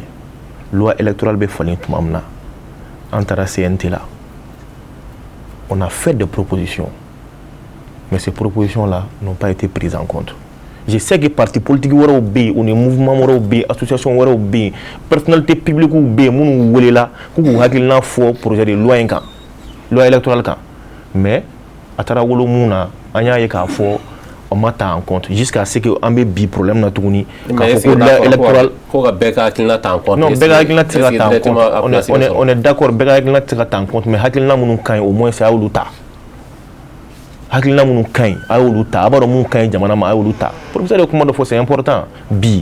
les gens bon neta faut serando mais serando sugundo nata serando do be utsaka tinya fo président do be utsaka tinya fo premier ministre do be utsaka tinya fo ministre ye kada mun kan passa bu kuna ko atanke olube fangala il faut que anga posture sur anga ni soro o la nyini nunu be farale nyon o da to les gens n'arrivent pas à se lever ku joka tinya fo. Bon aujourd'hui en position là je pense que je peux prendre en témoin le peuple malien. C'est ma seconde. En fin fond depuis quoi une dame n'a phobie. Depuis quoi une dame n'a phobie. En walia fin fo ka mai. Clé bora eurobe la ka ira ka fo ka mu fo ko o de do ka ma se ka ke. Donc en bolobi nya fo nga kuma ko na kuma dame na il faut penser à une autre transition. Berthe kuma do fo. O kuma e jume. La CEMAS a été mal compris. Du moins, ok. Parce que les gens, personne, Mogoshima Wuli, en clair, il faut que la transition civile là, qui sera mon bon, avec la transition civile, nous fait mounédo. Mogoshi. Journaliste Fara, Mogo, personne nous a demandé. Oh, mais enfin, on m'a pas expliqué. Oh, mais on m'a expliqué. Mais il faut que Mogo gagne, n'ingari. Ah, car ça va gagner, il faut que pourquoi vous voulez ça? Aïe misali do di et annoncé la kafoko ouais quand même d'abord une marche pacifique mais les gens ont interprété ça de toutes les façons ou a interprété tout ce là qui nous a demandé personne mais moi une proposition garée au fond donc au la transition corrigée donc au gouvernement d'union nationale créé mais pour nous en boulot il faut aller à une nouvelle transition. On est beau donc ou une proposition on dit pas qu'il faut que diago mais il faut que malien ga sigira kumari c'est-à-dire nan sigira ka kuma ne ben na proposition argument contre argument no atora mo comme tala ne malien be benamunga que tout le monde accepte ça même les militaires qui sont au pouvoir doivent accepter ça parce qu'aujourd'hui personne ne peut être d'accord en la famille là faut ne ga sur le professeur a fait tout comme na intérêt wala bibulu. Personne ne peut être d'accord que la transition a prolongé tout le monde. Il salon 2022 a prolongé tout le monde. Parce que ça a été prolongé sans l'avis des Maliens. Et cette fois-ci, nous pensons que les Maliens ne doivent pas être d'accord pour ça. Non, on est en train de lire, on est en train de en boulot. On a fait un glon, on a fait un monté, on a là. Balmaké Dasserama. Argument nous fera, quoi élection boama, insécurité au moment là. Nous qui au fort peut-être les gens allaient être partagés. À quand à main, bon, à tenter, à un sigil à foquer. Mais insécurité au comment faux, ou argument de faux. Donc ça montre que peut-être insécurité tout au raison. Je rappelle, nous quand il faut le président Boraka faut quand état de guerre, quand guerre là, quand déclaré déclaration de nation malien et quand guerre là, on est moment. Mais faut quand état d'urgence là. Donc peut-être au boulot sécurité on va gérer. Mais je pense que date de foro. Nous m'avons fait le 15 novembre quand on mettait qui dans le malon qui dans le corridor. Mais pourquoi alors ils sont sortis en avance car faut que l'élection sera alors que l'élection date il faut le 4 février. Donc parce que c'est gouverner c'est prévoir. Au beau cas faut qu'à passer pour eux. Sinon les qui dans le coup de rencontre, les qui dans le coup banal novembre. Mais l'élection to sera organisée ne mo c'est que ben ne bengara là. Mais pourquoi il faut que l'élection boire de kokoro alors que l'élection il faut le 4 février. Parce que bara do de kan akeo donc hukumu konna la fana on fana ya fo bona ma nyo bara mbeke on bulo on hakilna ni en transition civile là on m'a faut avec 600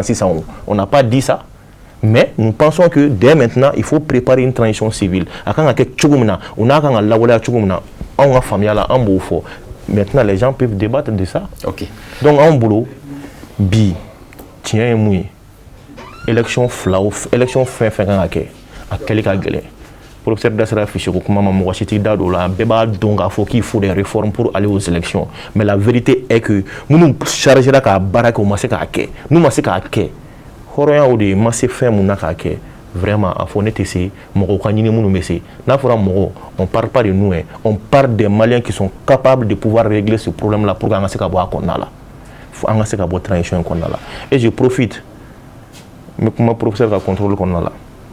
Le fait de reporter les élections présidentielles, le fait de laisser les élections législatives et sénatoriales avec conséquences engagées. En 91 et 92, l'élection législative n'est fin de follow-up. En la présidentielle là. Le pourquoi? Parce que tant que toutes les institutions de la République ne sont pas mises en place, la transition continue. Alné président Sigui Karabi, comme on regarde président. Atteindre CNTB, atteindre datima faut élection de mais dominant. C'est la transition qui continue parce que nous serons obligés organes législatifs clémé, ka barakene, gouvernement clémé au belle transition mori. Donc faisons extrêmement attention. Donc pour nous, allons aux élections, mais allons aux élections générales bien organisées. On va avoir une transition civile là avec une feuille de route très claire à con. Mais il faut une feuille de route très claire par rapport à l'organisation des élections générales. Au Djoumaï, sénatorial, législatif, présidentiel. Nous, on va tout en me transition qu'on a là. En famille là. D'accord. Voici ta mitla ga segima Berti mina ema ni wakati na nye ni ngali minge tola mbe seginko oni ngali kideke FNL sabla wo parti politique ko hakilna ko ni fora nyoko ko akola ko sebe sabla yon communiquer ko me mi maw siglo na ga foko de pa kera ko lala ko CEDEAO maw sabla olu de nyeshilo no ko magacha ko sebe donc ko lubna kuma jien selege nani tola ka nyeshi anga jamana ma do re ka foko ko be son sanction reta kam. Ok, frère, merci. Et bien donc, ne ba delika fo ka plateau en non. Mali kono ya non ni ko ki be parti ko kuma fo o de be mo dusu yere la bo ba fo politicien en taw fait. En terre politique mo ko la. Mais j'ai dit émission do kono oni tora ga fo ko iba fotin ali munu me pouvoir kuna bi ibu nani. Parce que ni you agi jatemine ka démocratie ko kuma na Mali kono samu na ka se bima ko tige ka bula o be démocratie ka la moderne dans ce cas mais badon parti politique yere takabolo nu kewale o de politique ko kuma yere nege bo maliana ni Mali parti politique na fora sisan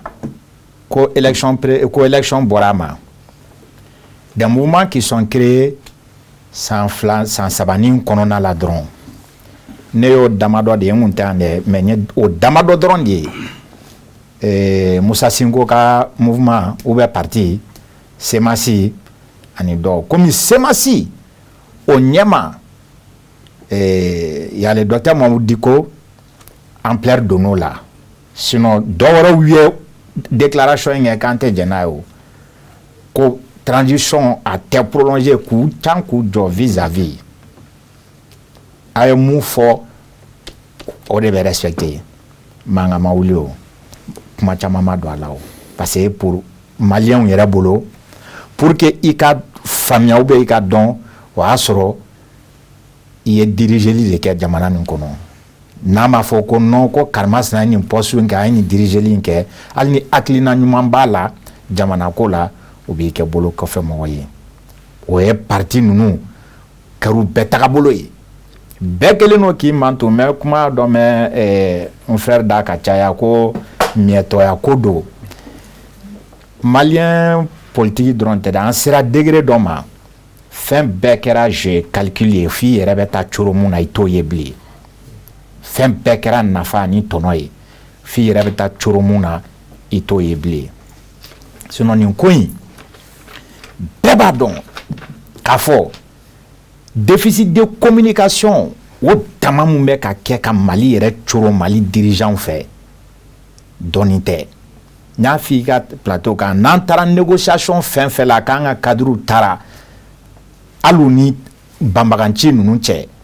n'u seginna ka na n'i ye ko kɔ ye a bɛ sɔn ka k'i kɔnɔ ko Mali tun ma mɔgɔ bila ka taga o a bɛɛ bɛ kɛ an ka perte kan mais mun de bɛ na n'o ye parce que e bɛ mun dɔn ne ma bila o la ni nin taara ta ka bila a la dɔrɔn ko parce que a diplôme b'a bolo a ye kalan dɔ kɛ tan k'a sɔrɔ a tɛ fɛn dɔn a expérience t'a la a kɔlɔlɔntan tɛ o an bɛ o problème kɔnɔ a bɛ ka juguya ka taa fɛ communication yɔrɔ la est-ce que on avait besoin en toute sincérité de venir dire que ko miliyari 5 o de juru bɛ yen nɔ u taara n'an ka fichier ye non l'État est une continuité n'o don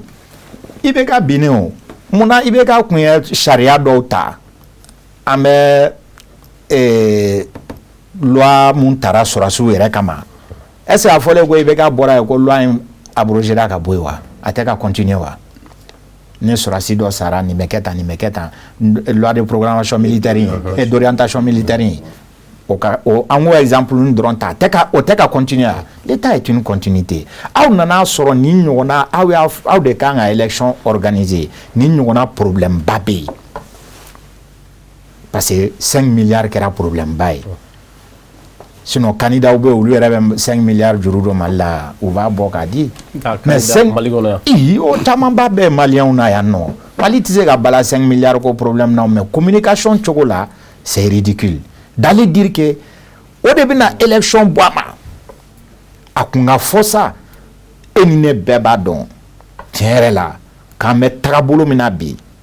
jamana bɛ bolo min kan bi ni mi ɲɛ tugu ko fɔ i bɛ tiɲɛ dɔn i b'a dɔn k'a fɔ élection kuma tɛ mun na parce que ni kuma min yɛrɛ fɔra filanan na k'an bɛ présidentielle dɔrɔn de kɛ o ye segin kɔ dan de ye o a da selen fila ma an bɛ présidentielle dɔrɔn kɛ président jumɛn bɛna sigi k'e b'a fɔ k'e tɛ wasabulon labɛn k'o bɛ k'e ta ye majorité an bɔra dingɛ minnu kɔnɔ an ma segin o recul ɲɔgɔnna la ne bolo communication ye problème ba ye an ka jamana in kɔnɔ nin kuma in kun man ka fɔ yɛrɛ ko fichier ninnu y'a saisi mais i b'a dɔn a dabɔ kun kun ye ne ka faamuyali la toujours ka mɔgɔw funteni ka taa sira kan sira mun a tɛ maa si wɛrɛ bila problème kɔnɔ n'a maliyɛn damaw tɛ ko tubabuw de b'an contre la mais ne ko baara in ye sanni feere de ye o ne tɛ se ka fɛn mun k'i yɛrɛ ye ne bɛ taa maa wɛrɛ de wele k'a kana kɛ n'a fana tɛ se k'a kɛ a ka tɔrɔmɔɲɔgɔn kɔ a n'o de ka kan o ni e ma se k'a ta d'a ma contrat ni clause sisan nɔ ko Air France ma anw respecté contrat ma u ka ko bɛɛ ma jɔ été 2023 in na wa u ka créneau horaire bɛɛ ma lajɔ wa donc an fana ni ninnu cɛ ni aw ma u ka wari bɛɛ sara n'u ko ko ta mais o kuma de taara k'a bila bɔlɔlɔw kan i b'a fɔ an ka diɲɛlatigɛ dibi bɛɛ bɛ ka bɔ tubabuw de la Era kuma fɛ kuma wɛrɛ ka fɔ e ni ne bɛɛ b'o fɛ min bɛ kɛ sababu k'a bɔ a dɔgɔ kɔrɔ m'a f'i ye wa ne ni e dɛ ne kelen tɛ dɛ ne ni e bɛɛ an bɛɛ tun bɛ kuma wɛrɛ fɛ mun tɛ nin ye parce que an b'a dɔn labɛnw ma kɛ an b'a dɔn gɛlɛya yɛrɛ de bɛ yen n'i y'a bɛɛ bɛ labɛn kɛ wari de bɛ yen bi bi in na bɛɛ b'a dɔn sur le plan budgétaire gɛlɛya yɛrɛ de bɛ cɛsiri de bɛ kɛla yɛrɛ pour que ka se ka jamana baarakɛlaw sara an bɔra crise joli kɔnɔ an bɛ crise joli kɔnɔ parce que tɔgɔ de ye ko crise ninnu bɔra yen nɔ mais crise ninnu ma ban foyi ma b'u la a fɔra ko sanction taara ka bɔ yen nɔ mais sanction taara ka bɔ yen an bɛ mun bɛ ka k'an ni jamana wɛrɛ cɛ an tɛ hali yɔrɔ dɔ la ne ye jateminɛ kɛ ne y'o fɔ dɔw ye an tɛ k'an base k'an ni Russie la cɛ dɛ maliyɛn caman bɛ k'i base u ni Poutine de cɛ ni Poutine tɛ yen dun a bɛ maliyɛn caman kun na ko an bɛ baara kɛla ni Russie la yɛrɛ de mais n'an ni Russie la don k'o tɛ kɛ tan o ko bɛ ka kɛ parce que Poutine bɛ yen de Poutine kɛcogo de ye jamana tɛ se ka taa o kan o gɛlɛya bɛ yen sur le plan ka wuli k'a f'i muso ye bi sɔgɔmada in na a lajɛ ni dɔɔnin b'i bolo pour que tobili ka kɛ parce que nin tile fila in n'a ka gɛlɛn ma o sutura ka bon e ma k'i ka bɔ ka taa kɛnɛma ka taa dɔ ta bere ka kɛ k'i gosi o n'a fɔra jamanadenw ye ko gɛlɛya bɛ yen jamanaden mɔgɔ tɛ Mali kɔnɔ bi mun t'a dɔn ko crise bɛ financièrement o mɔgɔ tɛ Mali kɔnɔ bi e ne mun bɛ Bamako yan anw b'a dɔn kuma tɛ minnu bɛ kɔfɛ ko sécurité sabatilen tɛ o mun kun b'u ka première mission régalienne na transition ka mission fɔlɔ la b'a dɔn ko sécurité ko k'a ma labɔli kɛ élection bɛ taa kɛ cogo di o kɔnɔna la an ka Kidali bila Farabugu yɛrɛ gansan ninnu dɔw b'an dakɔrɔ yan nɔ ani Banaba dugu dɔw bɛ an kɛrɛfɛlaninw dɔrɔn na yan nɔ bɛɛ b'a dɔn lakana ma sabati ka se degré dɔ la an dun ko k'an bɛ fɛ ni gɛlɛya in k'a bɛɛ muɲu ni Mali bɛ jɔ sen kura kan a ka kɛ sa vraiment nimisa tɛ mun kɔfɛ ko hali n'an kun y'a dɔn donc an bɛɛ b'a dɔn communication in a ma ɲa a tɔ nɔni bɛ taa mun kan ko an bɛna élection présidentielle dɔrɔn k'an bɛ se k'o de kɛ o y'a tɔ bɛɛ nɔni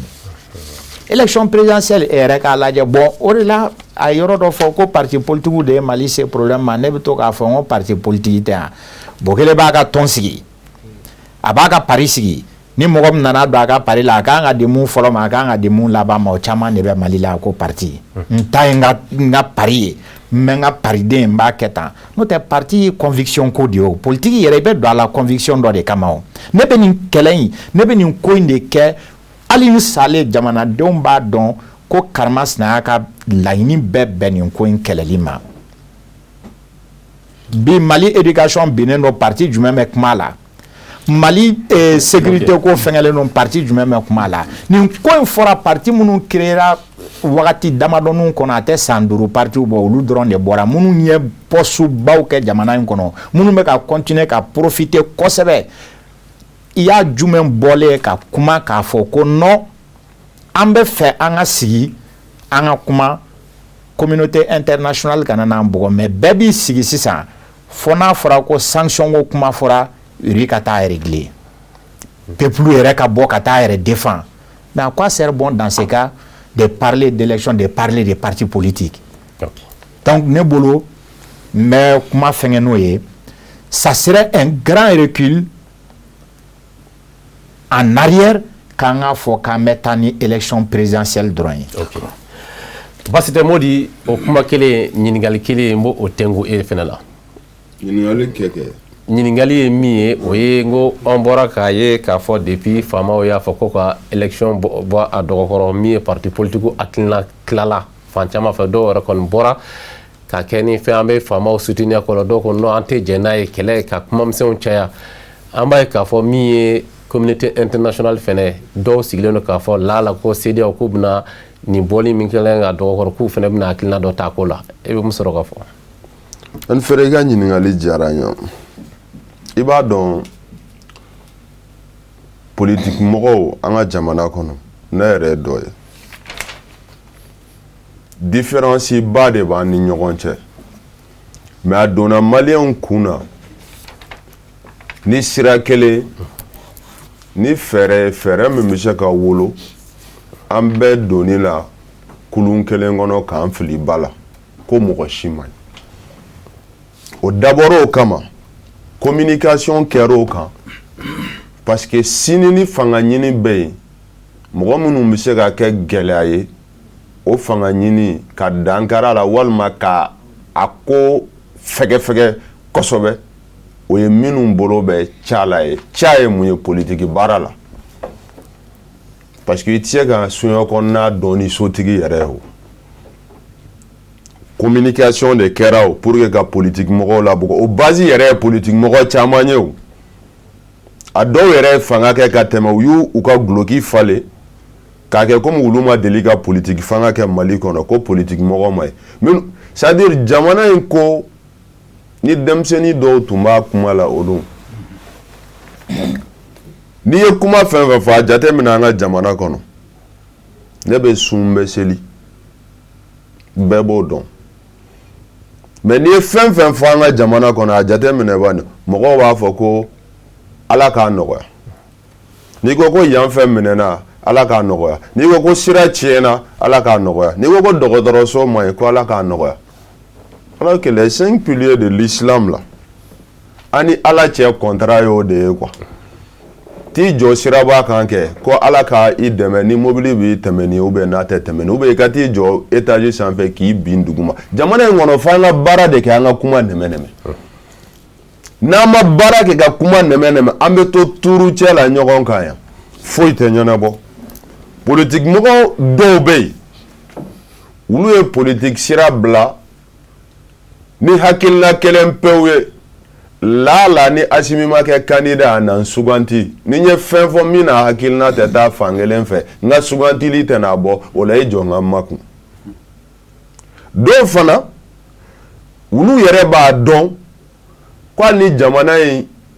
ye san miliyari kɛ malgré que olu tɛ se ka san miliyari kɛ dɛ olu koko 7 jamana in tɛ d'u ma olu fana ka baara ye k'u makun hakilina min ye la ni ma kɛ ministre ye la direction donna kalifana o politique mɔgɔw fana bɛ yen minnu makunnen don bon dɔw fana bɛ yen olu ka opinion courage b'u la u b'a ɲɛfɔ ni min u bolo min man ɲi u b'o critiquer u bolo min ka ɲi u b'o soutenir u tɛ critique dɔn fana kɛ u bɛ proposition fana kɛ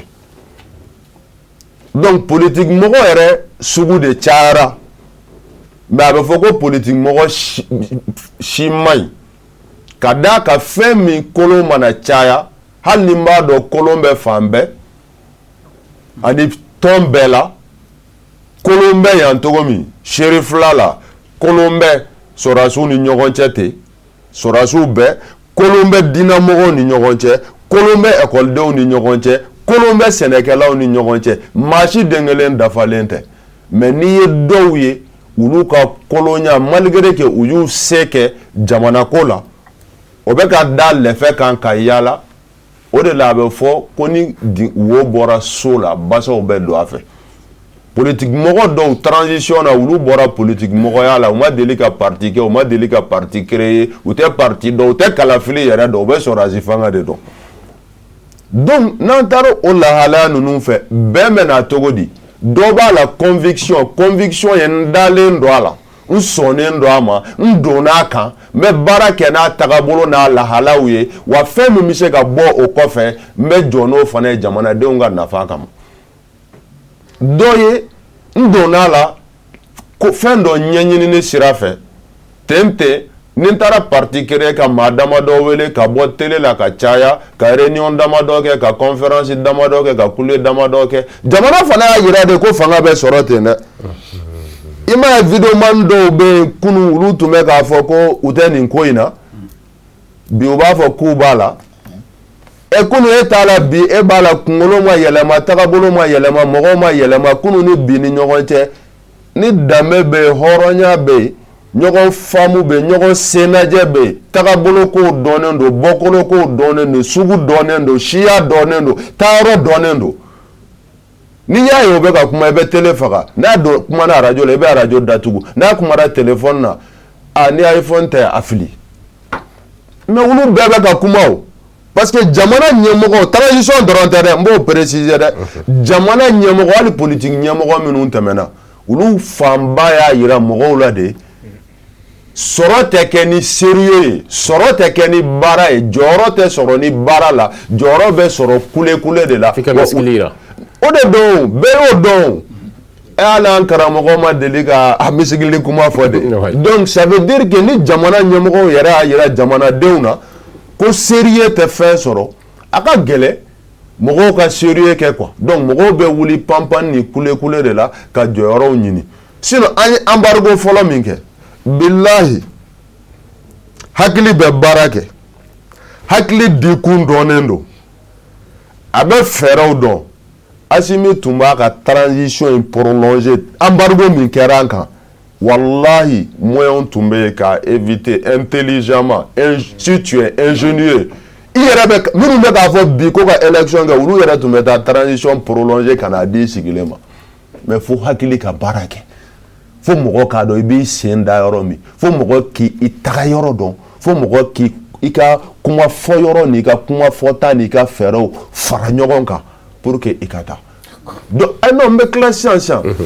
mɔgɔ caman jɔrɔlen don o jɔrɔlen don mun na u bɛ ka kɔfɛ ko fɔ CEDEAO communauté internationale élection bɛ organiser jɔn kama politique mɔgɔw tɛ yan en tout cas olu de bɛ compétit olu de bɛ taa tolantan na kalata la ka dɔ sigi o politique mɔgɔ ninnu yɛrɛ minnu filɛ nin élection reportera a ma f'u ye o ne ka faamuyali la élection bɛ organiser mun kama ka kalata kɛ kalata la jɔn b'a kɛ politique mɔgɔw ni kalata kɛra sisan jɔn bɛ sigi politique mɔgɔw n'a ma bɔ a tɛ bɔ jɔn kama politique mɔgɔw donc olu kan ka ɲininka ni élection reporté politique mɔgɔw i ma olu ɲininka a bɛ komi fan dɔ la a faamuyali bɛ gɛlɛya mɔgɔ caman bɔra k'a fɔ politique mɔgɔw la u ka communiqué o la n'aw y'a kalan maa si den kelen tɛ yen min m'a fɔ k'u tun sigilen don ni élection ye reporteli ye mais bɛɛ ye mun de fɔ ko kibaruya min dira ni élection bɔli a dɔgɔkɔrɔ ko jɔsen t'o la k'aw tun kan ka lakana fɔ mɔgɔ caman bɛ k'o fɔ mais ne ni n ka denmisɛnnin hakili la n bɛ o mɔgɔw fana bilasira bi an de ko armée monte en puissance an ye kɛlɛkɛminɛnw san kɛlɛkɛcɛw jora sisan an pɛrɛnnen don i tɛ se k'o fɔ maliyɛnw ye ka tila ka n'a fɔ ko lakanabaliya de ye élection bɔ a ma dɛ mais i tɛ se k'o fɔ sira min fɛ fana i kan ka fɛɛrɛ wɛrɛ fana sɔrɔ k'a fɔ ko élection bɔra a ma dɛ o fɛɛrɛ ninnu fana ma ɲɛ dɔɔni dɛ parce que an jamanaba souverain an bɔra cɛba la ka bɔ babɛnba la l'administration étant une continuité hakili la n'i ma fili ma ɲinɛ i bɛ ka avion min san an ka ɲɛmaaw taara o de la Russie dɛ an tun bɛ se k'a fɔ ko i bɛ k'a ye o avion san k'an t'o fɛ k'an bɛ avion wɛrɛ san dɛ donc fichier électoral musakako kuma fɔli ko miliyari 5 k'an ma se ko o de sara a kuma man di fɔ la a fɔbaga fana a b'a degun dɔɔni mais n'a kan k'a fɔ a b'a fɔ mais Sunjata anw ye mɔgɔ minnu ye miliyari 5 ka sara an k'an ban fichier la o de tun b'a to an b'an disi gosi diya parce que fichier in fana fɔli lahala n'a avantage ye min ye ne ka faamuyali la n b'a fɔ tiɲɛ don dɛ malheureusement Faransi de bɛ fichier dilan fichier ko in bɛ société min bolo ni ma fili ma ɲina n ye kibaruya minnu sɔrɔ Faransi société dɔ bɛ yen fichier ko in b'o de bolo donc a dɔ la Mali kɔnɔ n'i kɔni ko Faransi dɔrɔn kɔni laɲiniw bɛ sabati mais ne bɛ min fɔ ka bɔ kuma la ninnu y'an ka ɲɛmɔgɔw de ne ɲɛ tɛ Maliw contre en tout cas une personne normalement constituée i tɛ se ka kɛ transition contre la dɛ parce que n'i bɛ fɛ ka i ye politique mɔgɔ i bɛ fɛ élection ka kɛ i ka kɛ président ye fo transition k'a kɛ dɛ n'i bɛ fɛ jamana ka taa lahala o lahala kan sini ni nata bɛ sini kan fo transition in k'a baaraw kɛ dɛ mais transition fana kan k'i janto a ka gɛlɛn u bɛ ka taa sira min fɛ ka a sira ko don dɔ la a t'u kamana gan ni ko ko don dɔ la a bɛ se ka kɛ bi ye komi a bɛ se ka kɛ sini ye o ye mun ye n b'o fana ɲɛfɔ dɛ parce que u bɛ mɔgɔw ka kumaw ta k'a munumunu de ka taa n'a ye sira wɛrɛ fɛ i m'a fɔ sira minnu fɛ bi fiɲɛ tɛ ka sɔrɔ u la en tout cas fiɲɛba tɛ yen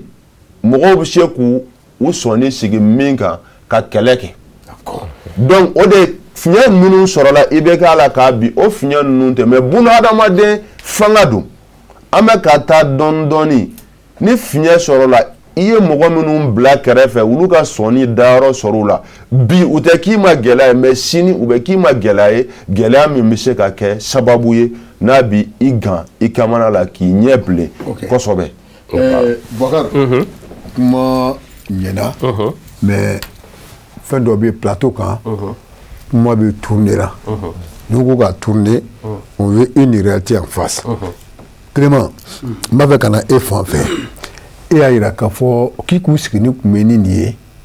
élection na kun bɛ reporter ko hali sɔn wɛrɛ a bɛ reporter yala sɔrɔsi fanga min b'an kunna nin e t'a fɛ de ko o ka taa don wa. Diago a bɛ taa don dɔ la. Mais donne-moi parce que date min fɔra comme i y'a fɔ ko n'a ma ɲɛ hali u bɛna dɔ wɛrɛ fara kan mais finalement qu'est-ce que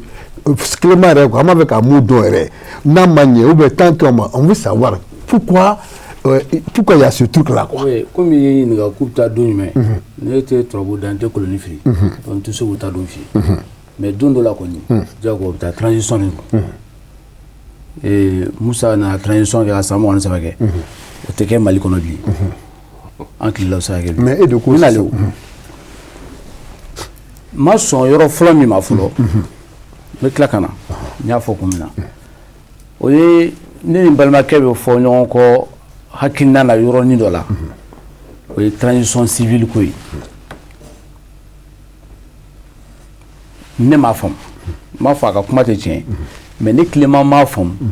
A ko ka transition civile sigi ou c'est ma si côté ko ka transition civile sigi an b'a fɔ ten parce que ale ka kuma tɛ a ka tɔn a bɛ tɔn min ɲɛmɔgɔya la o tɔn de ka kuma don mais fanga min b'an kunna mɔgɔ bɛ to k'a fɔ ko sɔrɔdasi fanga c'est-à-dire que ne t'a dɔn ko sɔrɔdasi fanga don ne b'a dɔn sɔrɔdasi dɔw b'a kɔnɔ Mali bɛ ka tile la sɔrɔdasiw tun b'a kɔnɔ. Mais Clément kuma kɛra fila ye. Non kuma kɛra fila ye. I b'a walawala. Kuma ma kɛ fila ye. I b'a sɔrɔ e de m'a faamu. Bon ne kɔni m'a faamu. N bɛ fɛ i ka ne walawala de. Voilà sɔrɔsi. Komi n'a ye si ko bɔla e bɛ kɛ na kalanden de buguli. I b'a sɔrɔ i m'a faamu. Ne m'a faamu. Ko n ka ɲɛf'i ye. Kana fɔ k'a kuma kɛra fila ye. Premier ministre min b'an kunna civil de don. I bɛna kuma civil don. Président ye sɔrɔsi ye. Premier ministre ye civil ye. Ministre de la Défense est sɔrɔsi, ministre de la Sécurité est sɔrɔsi, réconciliation est sɔrɔsi, administration est sɔrɔsi, a tɔ bɛ civil.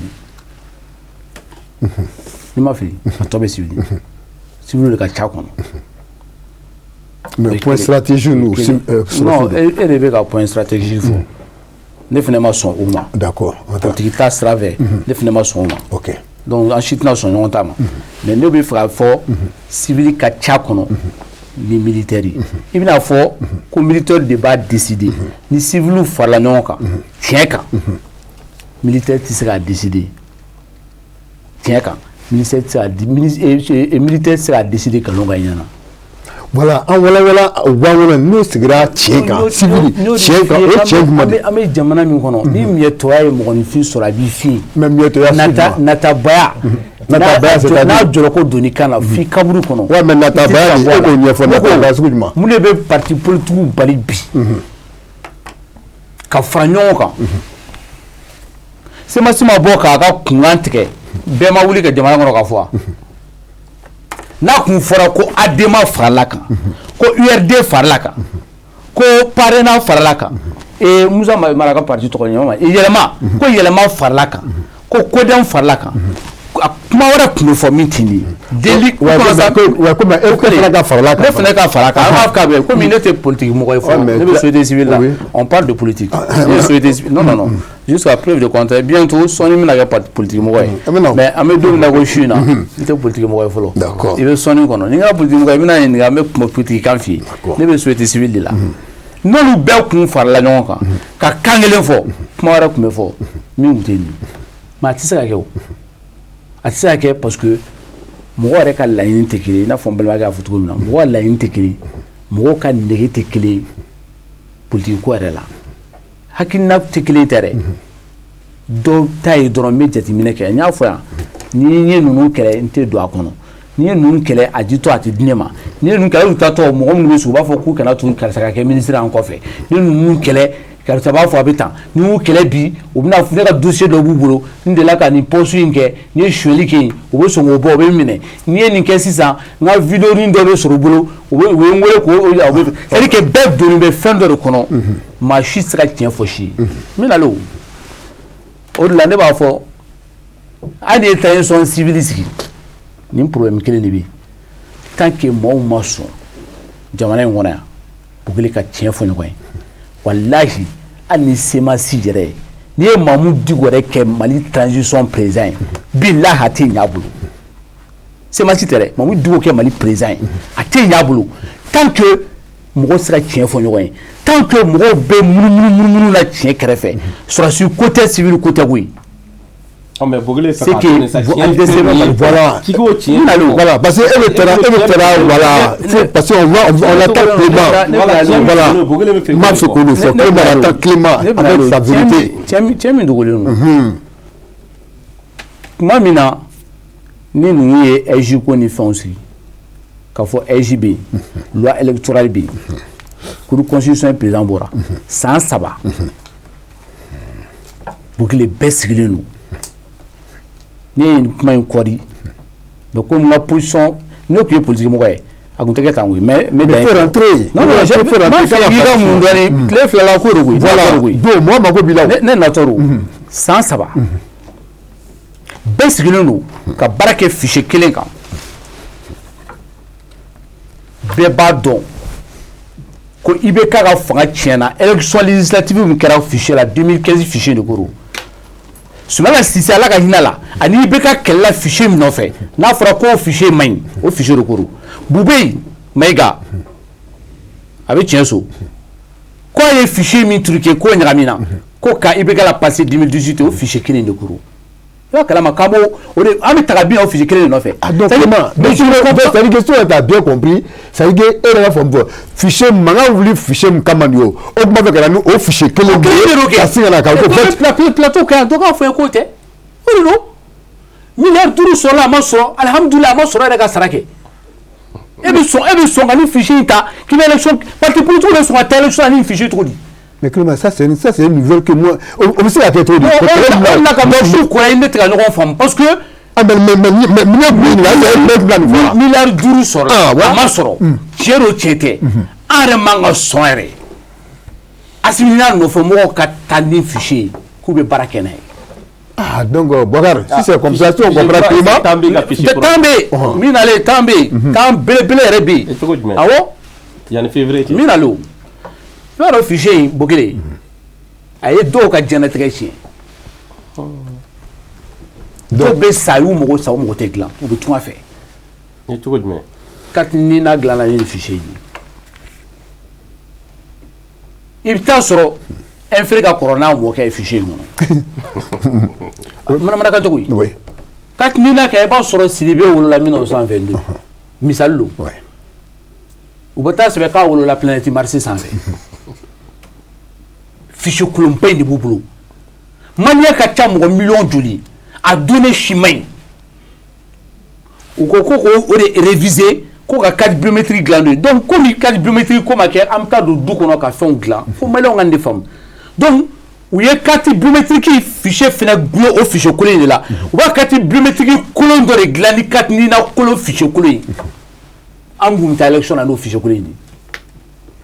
M5 bɛ bɔ don min na n'an ko ko élection législative kɛra député sigi kɛra ko namara kɛra ko fichier man ɲi ko ye fichier truqué dɔw sara mais u votera dɔw ma wolo fɔlɔ u votera dɔw wolola u ma san 18 sɔrɔ olu fana votera i bɛ taa sɔrɔ Semansi Jawara ale bɛ fɔ Kidali ale votera Kidali a tila ka voter Maɲanbugu a tila ka voter Bangonda na o fichier kolonba min b'u bolo dɛ. Ah d'accord donc Clément an bɛ kɛlɛ la mais cogo di o la fɔ n y'a f'i ye ne t'a dɔn Asimi yɛrɛ bɛ sɔn cogo di ka fɔ ko moi ani bɛ ka kɛlɛ nin de la k'a juguya kɛlɛ yɛrɛ juguyara yen de ne ni nin bɛ an bɛɛ bɛ tɔn kelen kɔnɔ an bɛ ɲɔgɔn fɛ don o don ngoroma ma la bayo ala ba pour ko ka fam am so ka débat laban ko kan et anye o fichier kele ni kele ko la ni mo wada ko kute be ka la mebli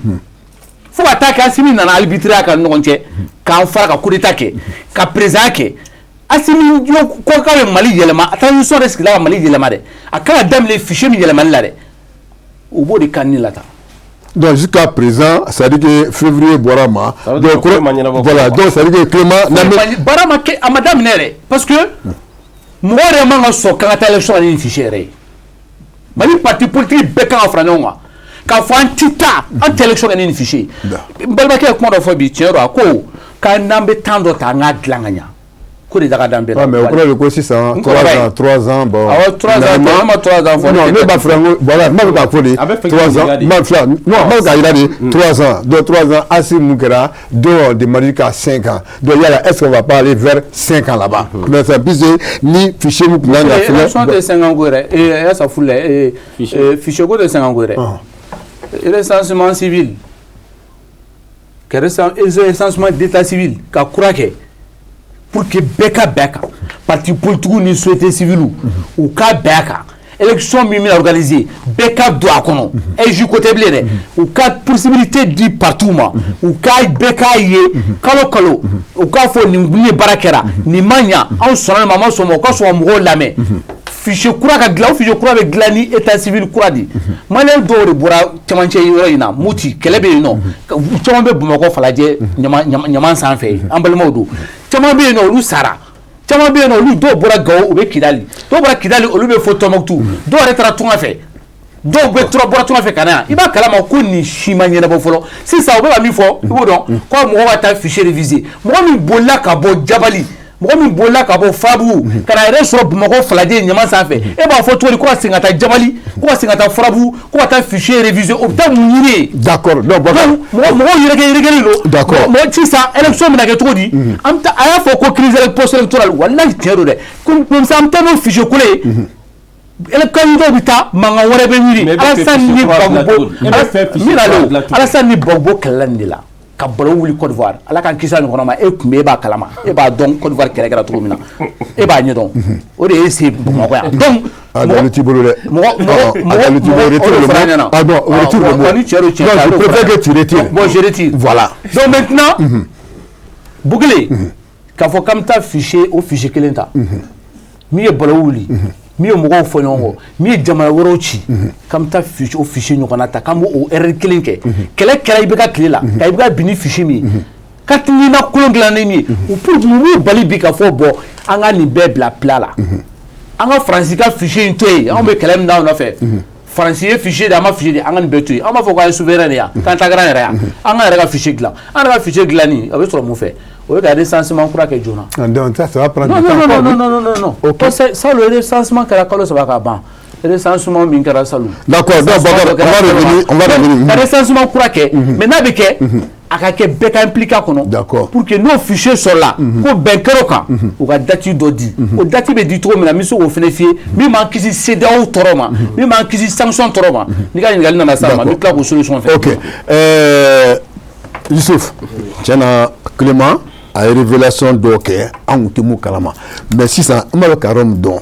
ne ye question posé nin 3 ans puis a report kɛra a dugu ko ka civil sigi an b'a fɛ k'o de dɔn pourquoi donc sɔrɔsiw b'an kɔnɔ an ɲɛ b'o o t'a fɛ ka taa don ou bien pourquoi a b'a fɛ k'o ka civil sigi. Merci bien. An ka faamuya la transition civile kuma fɔli n bɛ hakilila jigin dɔɔni dɔrɔn le 3 janvier 2022 CEMAS ye communiqué kɛ k'a fɔ ko anw ka laɲini ye an ka taa transition civile la sabula ka d'a kan mɔgɔ minnu bɛ transition na n'u ye mɔgɔw fara ɲɔgɔn ka taa assise nationale la k'u profiter o fɛ k'a fɔ ko ka dɔ fara transition kan an t'an yɛrɛ y'a la parce que an ye layidukan dɔ de di diɲɛmaa ma ka layidukan de di maliyɛnw ma k'an bɛ baara dɔ kɛ an ma se k'o baara de lawaleya o lawaleyali dogoli o de taara wolo assise nationale la pour que ka fɛn dɔ sɔrɔ mun b'a to an bɛ taa transition bɛ continuer depuis o don an y'a fɔ an ka taa transition civile la o ye hakililajigi ye maintenant n bɛ segin ka na professeur ye kuma dɔ fɔ ko a bolo k'an bɛ transition civile la anw bolo an bɛ transition militaire de la je m'explique a ye explication mun di n t'a a sɔsɔ mais ne fana bɛ n ka explication ne b'i ka dalu di kɛ parce que a fana ka dalu fana rappel a b'a to mɔgɔw bɛ faamuyali kɛ ko la coup d'état kɛlen coup d'état do coup d'état tɛ on peut en discuter mais comme an t'o tɛmɛna yan maintenant sɔrɔsiw nalen fanga la Assimi ni société civile ani parti politique ani mɔgɔw ye ɲɔgɔn ye k'o to CNSP la ye kuma fɔlɔ jumɛn fɔ kumaba saba fɔlɔ k'olu tɛ politique mɔgɔ ye filanan k'u nana ko ka transition civile de bila en place sabanan k'u bɛ t'u ɲɛsin kɛlɛ ma Assimi ni da y'a fɔ o ye fɔlɔ ye maliyɛnw farala ɲɔgɔn kan u ye mɔgɔw fara ɲɔgɔn kan an taara transition civilo militaire an taara o de la je m'explique pourquoi an b'a ko civilo militaire parce que n'i ye transition ta jɔsen dɔw de b'a la qu'on appelle les organes de la transition transition bɛ sigi don fɔlɔ min na fɔlɔ min bɛ sigi il y avait 4 organes an ka faamuya la le président de la république civil hali ni civil militaire de don à la retraite militaire don à la retraite an ka kɛ civil ye et le président de la transition excusez-moi le vice-président est militaire, le premier ministre est civil, le président et le CNT au Niamoro, au président est militaire. Donc ça c'était les 4 organes de la transition. Il y avait 2 militaires, des civils. Donc ça c'est la transition civilo-militaire. Coup de force avec les Assimi.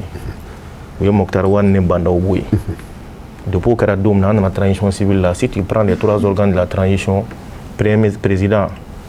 militaire. Il faut que depuis au douane dans la transition militaire. Transition militaire, non, le fond. Parce que organe président ou militaire, premier ministre ou civil, et CNT ou militaire. Ça, c'est les 3 organes de la transition. 2 ou 2 militaires. Donc, la transition militaire là, c'est très clair pour nous. Maintenant, pourquoi nous disons qu'en transition civile là, à combien qu'on éviter en cas de quelque chose o ye maliyɛnw ka bɛnkan ye hakilina dɔ b'anw na an y'o de fɔ o mais o hakilina an tɛ se k'o imposer mɔgɔw kan an ka laɲini ye mun ye bi jamana ɲɛmɔgɔ minnu bɛ yen an y'a fɔ an ka kuma la on ne va pas accepter on n'acceptera pas cette fois-ci k'a fɔ ko transition ka prolonger sans l'avis des Maliens o kun ye jumɛn ye c'est pour que mɔgɔw ka se ka sigi ka kuma an ka ɲɔgɔn faamuya pour éviter beaucoup de problèmes an ka proposition ye mun ye an ka transition civile la pourquoi an ye crise fɔlɔ dɔ vécu n'o ye embargo ye an bɛɛ da sera a ma yan nɔ aujourd'hui on est tous d'accord qu'il faut éviter une autre crise ka embargo wɛrɛ éviter jamana ma parce que tiɲɛ la n'an taara embargo wɛrɛ la bi an bɛ yɔrɔ min na ko CEDEAO ka embargo total ta k'a fɔ ko parce que an b'an dalakan na bato a bɛ kɛ kɔlɔlɔ min ye maliyɛn bɛɛ b'a dɔn pour éviter ça an ka taa transition civile la o ye fɔlɔ ye pour éviter an ka taa embargo wɛrɛ la o ye fɔlɔ ye filanan on est tous d'accord aujourd'hui ko Mali mɔgɔw bɛ partenaires la minnu bɛ se ka na ka na an dɛmɛ an ka se ka baara kɛ situation minnu bɛ an ka se ka bɔ olu kɔnɔna la ça va nous permettre en partenaires de renouer le contact. Sabana, le professeur est réfléchi au comment faut. On est élection organisée pour éviter des crises post-électorales. Parce que comment on fait une élection dans une situation ça va créer des problèmes. Et il faut éviter ces problèmes-là. Aux raisons sabakama. Bi pour que Diamaga Malion name, il faut que le Malion sira benkeleng ma follow.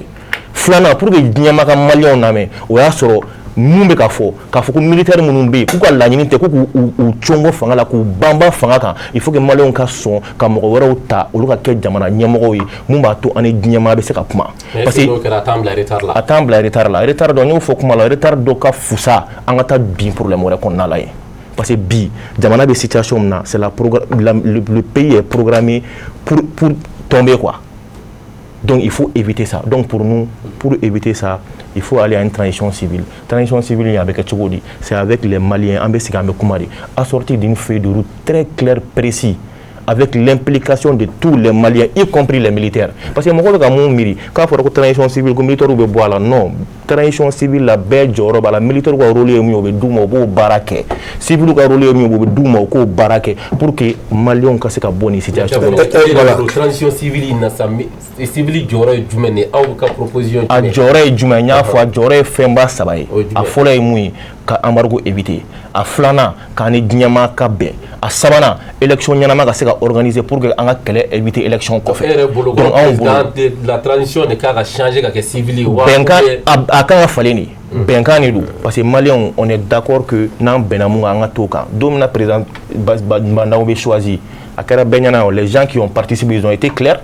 u taara salle kɔnɔ il y a pas eu de fɛn ma kɛ o k'a fɔ k'an k'an sigi k'a fɔ e nin di ne ye nin don o ma kɛ o militaires nana don u y'a fɔ ko bon an ka choix kɛra ban dɔ ye les autres ont acté u y'a f'u ye fana bon an y'a acté mais an b'a fɔ maliyɛnw ye k'an ma discussion ma k'a kunna n k'a kɛra ten tɔ de bon qu'est-ce qui nous empêche aujourd'hui de se mettre ensemble de créer le cadre nécessaire pour pouvoir échanger tiɲɛ la ne ka sɔrɔ a bɛ fɔ cogo min na k'u c'est des patriotes k'u nana maliko de kama u nana maliko min kama n'o ye tiɲɛ ye bi on est tous unanime là-dessus k'a fɔ ko après 3 ans ko la situation n'a pas évolué parce que san saba mun dira baara fɛn fɛn kalifar'u la k'u ka se k'a kɛ a ma se k'a kɛ ka se a dan na o de y'a to an bɛ report ko kuma la bon n'o ye tiɲɛ ye u ka maliyɛnw fara ɲɔgɔn kan ni maliyɛnw bɛnna mun kan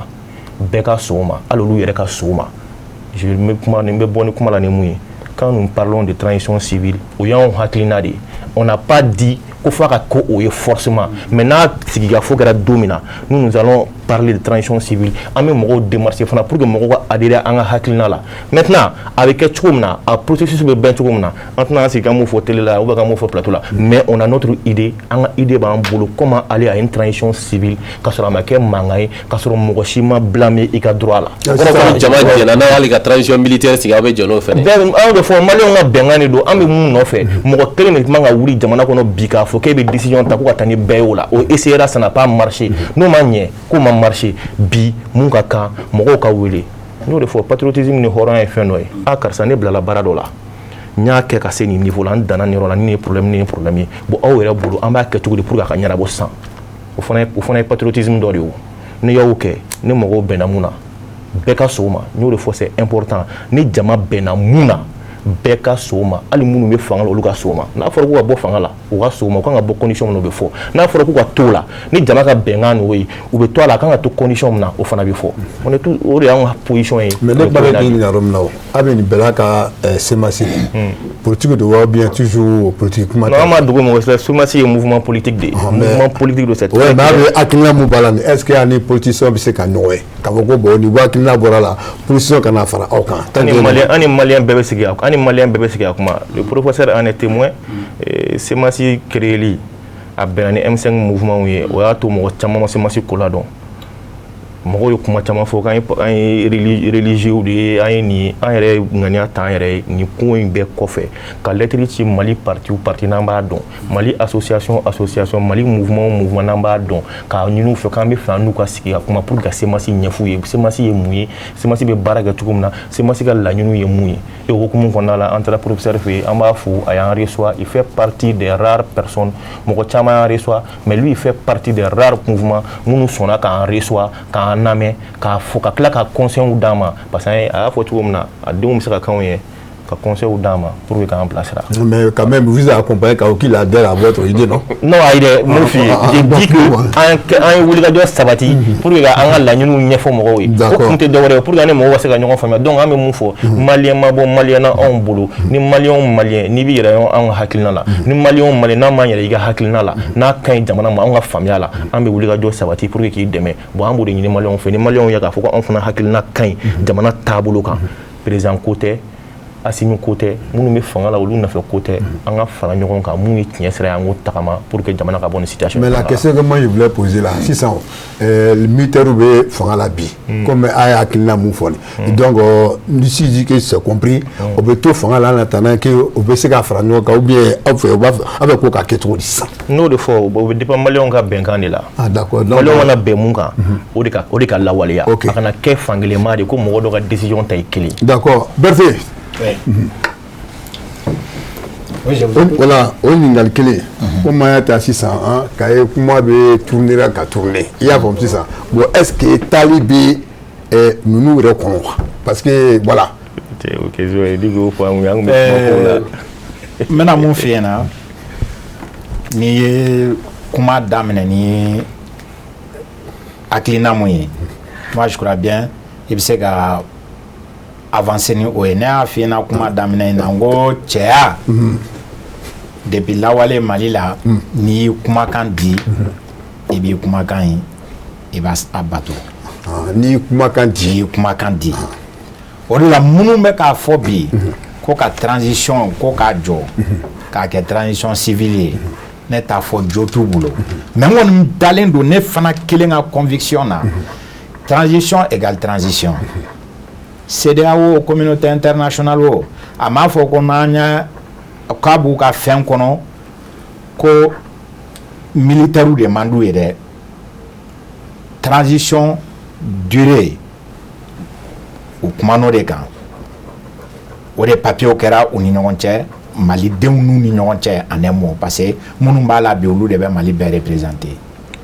k'a fɔ ko faamuyaliw la ko parce que o kumakan in a tɛna se ka sabati ou a tɛna se ka bato ne bɛ da la i komi an fɛn fɛn kumana bi su in na an bɛɛ bɛ fiɲɛ in ye k'a fɔ k'a tɛ se ka bato parce que munna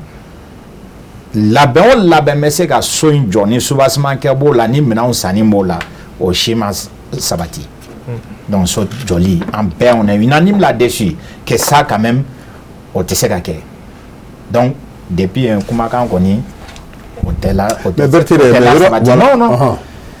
u bɛna taa u tɛna taa o bɛ se ka kɛ de ka kuma ye non i tɛ se ka mɔgɔ ɲininka o la o parce que à la base je suis pas dans la gestion de l'État aujourd'hui ne bɛ ka faamuyali kɛra mun na parce que olu le kumakan na olu le kumana i y'a fɔ ma non sani b'a fɔra mun na n'u olu kumana mun na mais k'a fɔ i y'a fɔ ko à partir du mois de février ko élection bɛna kɛ bon maintenant an bɛna ye dernière minute la ko non ko a reporté la donc finalement i bɛna kuma lasegin n'i yɛrɛ ye kɔ de o sinon ne y'o de f'i ɲɛna depuis kuma daminɛ n'i ye kumakan di n'i ma se k'i kumakan la bato soit i bɛ bɔ i ma mun bɛ k'i dɛsɛ k'a labato i b'o fɔ hɔrɔnya b'o demande i komi cɛya b'a demande. mais e k'o walawala anw ye dɛ k'a fɔ ko i bɛ bɔ n'i ye ba ko bato i ma se ka fɛn bɛ mun kɛ. e b'a dɔn e de ma mois de février fɔ wa o ma fɔ an bɛɛ ye maliyɛn bɛɛ ye wa ni mois de février bɔli a ma tila k'a fɔ maliyɛn bɛɛ ye ministre fɛ wa. mais an ni seginn'o kan bɛɛ seginn'o kan argument mun de fɔra k'a bɛ bɔ a ma mois de février ne ko ma sɔn o de ma sinon ne sɔnnen don a ma k'a fɔ élection tɛ se ka kɛ février. Je suis convaincu ni élection kɛra février n'a danna ko élection présidentielle de ka kɛ ne tɛ taa voter parce que o ye segin kɔ ye ne bolo. ko élection présidentielle dɔrɔn de ka kɛ élection générale tɛ ko élection présidentielle dɔrɔn de ka kɛ ne tɛ taa voter. donc ça veut dire que Clément tun ka kuma dɔ fɔ ko donc fichier mun tun bɛ yen. non n bɛna so yɔrɔ ma fichier ko kuma o e bɛ ka kuma anticiper o ye question kelen poser ne bɛ question kelen de répondre pour le moment en bɛɛ on est unanime là-dessus fo n'i bɛ ka taga ɲini kunkolo wɛrɛ la non tɛ se ka kɛ e ni ne bɛɛ wa fana semasi y'a ka laɲini de fɔ ils sont dans leur plein droit mais semasi yɛrɛ b'a dɔn olu préma déclaration kɛ ministre bɔlen o mais ni n'o de f'i ye n ko n'i ye tension donné olu ta la n'i ye siranya donné ye ka yuguyugu don a la o y'a docteur tɔgɔ de bɛ semasi ɲɛma o. mais tout le monde se base que c'est ma sur le carreau folle. Non, voilà. Non, c'est parce que là, faut mouna parce que nous finana. Allez, mon frère, Jawara Rebadon. Non, c'est parce que Imam Torombo là, o de yoke. Wa Imam Torombo la fana, o de ato fana, c'est ma si elle tati seganya. Parce que les Maliens sont unanimes là-dessus à cause de la désinformation en un réseau comme si il est le faiseur des rois. Avec mon aussi, avec mon voulu. Donc, enseignant en torola, il faut y filer, il faut y faire tantôt. Et y a mené, à me boucler, à me clément, à me notre parti, tu as ma déclaration que mon a au parti, mon a au conseil ma déplacement qui est Moussa Singo Barako il fana ka sabali Singo ma bɔ ka tableau gauche yɛrɛ ka ko non ko c'est hors de question parce que dɔ ka girin ni dɔ ye ko in na mais kuma yɛrɛ b'o la e b'o dɔn ne b'o dɔn ne m'o dogo la sa nin b'a dɔn k'a fɔ ni imam tɔgɔ tɛ semasi la ko in kun tɛ kɛ nin perturbation bɛɛ kun tɛ don ko la o. Mais au fana ye désinformation yɔrɔ de ye sinon a ka to k'a ka hakilina fɔ o bɛ hɔrɔnya kɔnɔ o yɛrɛ de ye démocratie ye o mais n y'o fɔ n ko jamana in kɔnɔ déficit ba de bɛ communication na kumaw tɛ dilaw tigiw ma kumaw tɛ fɔlaw fɔ yɔrɔw la i komi ale yɛrɛ y'a fɔ ko mɔgɔ ma tulu ɲininka donc ils n'ont pas jugé nécessaire olu fana ka bɔ ka explication di mɔgɔw ma k'a fɔ anw bɛ ka marche ko kuma fɔ nin kun de kama. bon ouais ne tɛ an ka bɔ o kɔnɔ quoi. non kuma a bɛɛ bɛ ɲɔgɔn de la. non an ka don an ka fɛn bɛɛ bɛ ɲɔgɔn de la ɲɔgɔn kɔnɔ transition kuma in de y'a kelen ye o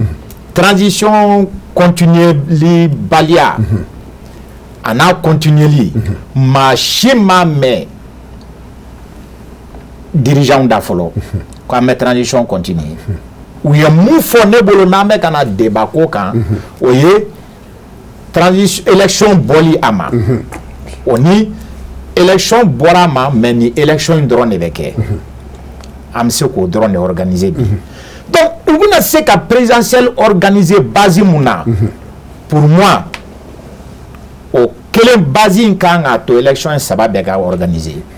Dans ce cas, ni tɔw tɛ se ka kɛ présidentielle fana man ka se ka kɛ. donc Boubacar n ka kuma ma na i y'a faamu sisan présidentielle fana man ka se ka kɛ o ye segin kɔ de ye ne bolo. de deux u ka bɔ i komi a ye mun fɔ ko maliyɛnw ka consensus kɛ ka transition civile sigi k'o de bɛ se k'an bɔ embargo kɔnɔ peut-être CEDEAO ni communauté internationale bolo.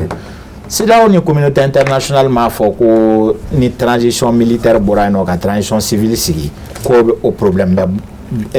étouffé o non transition bɛɛ b'a dɔn c'est pour une courte durée a mana se wagati dɔ ma a bɛ kɛ kɔlɔlɔ de ye a bɛ kɛ kɔlɔlɔ ye jamana ma parce que e b'a dɔn hali investisseur ɲɛnamaba si tɛ yen k'a bɛ wuli k'a bɛna ko don e ka jamana n'a ka jamana cɛ période de transition kɔnɔna la donc an b'a dɔn k'a fɔ transition yɛrɛ mɛnna ka se degré ma kuma mun fɔra ko daminɛ na ko in bɛɛ b'o de kɔnɔ filiw kɛra depuis ko in daminɛ mais fan bɛɛ ka sɔn a ma de k'an ye maliyɛn ye an tɛ se ka n'an sigi nataw bɛ siranna kuma la fili ninnu ka rectifier hali fichier ko mun filɛ n bɛna sego de ma o fichier in bɛ rectifier dɛ pourquoi parce que k'a fɔ ko k'e tɛ fɛ transition ka continuer mais i bɛ fɛ ko fichier ninnu fichier kura ka dilan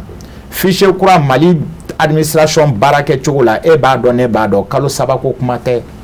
ɲinan san tɔ kuma yɛrɛ tɛ donc dans combien de temps ça y est dans 2 ans quoi u ye solution mun sɔrɔ n'an bɛɛ b'o kalama bi e banna ka t'i ka carte biométrique dilan e banna wa e ma ban ne ma ban carte biométrique in bɛ ka taa dilan mun base kan i bɛ taa n'i ka carte ɲini n'a ye u bɛ ka carte ɲininaw mise à jour kɛ selon l'information qui a été donnée et puis maliyɛn bɛɛ b'o kalama u b'a mise à jour kɛla u b'a correction kɛla erreur minnu b'a kɔnɔ maintenant n'an bɔr'o kɔnɔ de k'a fɔ ko nin transition in de ka fichier kura dilan ko pour que ka élection crédible kɛ an tɛmɛn'o fɔ kuma kan o. d'accord ok o fɔ kuma kɔni tɛ da kuma yɛrɛ de ye bi parce que février sera ka ban o. d'accord o fɔ kuma tɛ. donc Bakar n'i y'a ye an ye kuma fɔ CEDEAO kuma nana bɔ c'est à dire que a ka explication ɲininkali kɛ yɔrɔ min ye komi a y'a fɔ CEDEAO nous tout le monde regarde komi a bɔra ma report la fana quelle sera maintenant la réaction de la CEDEAO i y'a faamu sisan voilà ɲininkali tun bɛna kɛ quelle sera la réaction de la CEDEAO CEDEAO bɛna kɛ cogo di n'an y'o question de poser bon comme ale y'a explication di cogo min na i y'a faamu sinon an b'a fɛ k'an ɲininka CEDEAO bɛna kɛ cogo n'a fɔra k'a bila a bɔra ma pourtant date min tun fɔra a ye nin ye mais c'est a ye déclaration kɛ a y'a bɔ a ma CEDEAO ani communauté internationale olu ka réaction bɛna kɛ mun ye an fan fɛ donc an bɛna tourner table kɛ ka kuma laban de Modi n'i y'a ye k'a fɔ tabali kan politique mɔgɔ ko danaya tɛ pourtant ta tɛ un politicien comme i yɛrɛ y'a fɔ. ne tɛ politicien ne ye politique de. Modi bon. Voilà, tu choisis, et, bon d'accord, je préfère que, hein, comme elle fera 600, hein, et elle fait, sur ce cas, comment tu vois? Voilà, là, à report, est-ce que Talibo au Konoa? Bon, Bobananga est géré tellement qu'il n'est pas mon. A fɔra ko transition bɛ ban marsi kalo la 2024 yan'o cɛ ministre de l'administration territoriale bɔra k'a fɔ ko élection est reportera a reportera ka taa wagati jumɛn na o dɔnnen tɛ hali ni tagali b'u ko b'u kɔnɔ ni sira ninnu kɔni na u ma taa fɔlɔ o bɛ daw yɛrɛ bɔra sira min fɛ dɛ o ye tiɲɛ de o mɔgɔw bɛ ka munumunu kuma kɔrɔ mais u yɛrɛ tɛmɛsiraw dɔrɔn i tɛ kuma n'i ka avis ye dɛ n bɛ taa marsi kalo marsi kalo 2024 o bɔra a dɔgɔ kɔrɔ élection organisée du présidentielle la min bɛ taa wolo u tali la en tout cas président tali la u ka fɛɛrɛw la o bɔra a dɔgɔ kɔrɔ o bilala wagati jumɛn na mɔgɔ tɛ yan min b'o dɔn merci donc depuis o kumana don min fo ka taa don sɔrɔ u yɛrɛ ka bɔ k'a fɔ ko nin don présidentielle b'a kɛ u bɛ yen voilà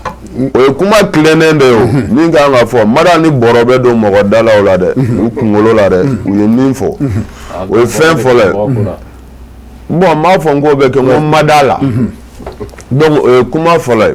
kuma filanan ye fɛn min ye o ye mɔgɔw bɛ ɲɔgɔn sama la ko dɔw la maliyɛnw yɛrɛ n'i ye élection kuma fɔ dɔw ye u b'a fɔ an tɛ élection na fo jamana ka lakana fɔlɔ an bɛ taa élection na an bɛ nin hakɛ kɛ o bɛɛ o si ma bɔ en tout cas a ma bɔ ne da koyi mɔgɔw de sigira président minnu ye coup d'état kɛ olu ni communauté internationale de ka bɛnkanw don k'a fɔ an bɛ taa nin wagati donc a bɛ komi n'i ko mɔgɔw ma an ka bɛnkan minnu tɛmɛna ni ɲɔgɔn cɛ a lawaleyali ko bɛ cogo di wagati bɛ ka se ale de kan kɛ e wele yanni wagati se cɛ ko bɛnkan min tɛmɛna an ni ɲɔgɔn cɛ n bɛ fɛ k'a bɔ a dɔgɔ kɔrɔ n'o bɔ dɔgɔ kɔrɔ ni fɛɛrɛw fɔra o bɛ komi ni a y'aw sara ɲɔgɔn na an bɛnna nin kan parce que mɔgɔw k'u janto dɛ an bɛnna nin kan n b'a bɔ a dɔgɔ kɔrɔ n bi a sari la ou bien n b'a bɔ a dɔgɔ kɔrɔ n t'a sari la a bɛ sanga ni hali i bɛ layidu min ta mɔgɔw ye dɛ a bɛ komi par exemple ne filɛ nin ye Bokele ne k'a f'i ye e ni ne ka bɛn sisan ko n'an bɔra débat la k'an bɛ don e ka mobili kɔnɔ k'an bɛ taa so ko n'an bɛ ka taa so k'an bɛ taa an jɔyɔrɔ dɔ la k'e kunkan ko dɔ bɛ ani ne kunkan ko k'an b'o ɲɛnabɔ an ka se gidɔrɔnda la ne k'a fɔ n ko Bokele n k'i jɔ ne bɛ taxi dɔ ta ka ko dɔ ɲɛnabɔ ka segin ka n'i sɔrɔ yan sisan ne taara o tɛ kumakan min tun y'a d'i ma m'o labato yan cɛ sini ni ko n bɛ mobili san i ye ka n'i sigi mobili kan dɛ ou bien ni ko n bɛ moto san i ye ou bien télé dɛ ka n'i sigi o kan dɛ parce que n ye dribblé depuis kumakan fɔlɔ la donc ni mɔgɔw yɛrɛ b'o o analyser a ma nɔgɔn quoi maintenant sisan fɛn dɔ bɛ yen n bɛ n'o ɲɛfɔ o ka faamu fichier électoral san 3 de kɛra koyi bɛnkan ninnu bɛɛ la ani an bɛ transition bɛ ban nin tuma ninnu na a bɛɛ kuma de kɛra transition bɛ ban nin tuma la fɛn minnu bɛ k'a kɔnɔ olu ɲɛfɔra san 3 kɔnɔ fɛɛrɛ foyi ma tigɛ min bɛ se k'a to an bɛ taa fichier wɛrɛ fan fɛ ça veut dire que ne ni Berthe ani professeur Clément n kɔrɔkɛ ani Daba an fɛn fɛn bɛ kuma la yan ani transition mɔgɔw bɛ ka taa sira mais fɛn kelen tɛ dɛ olu ko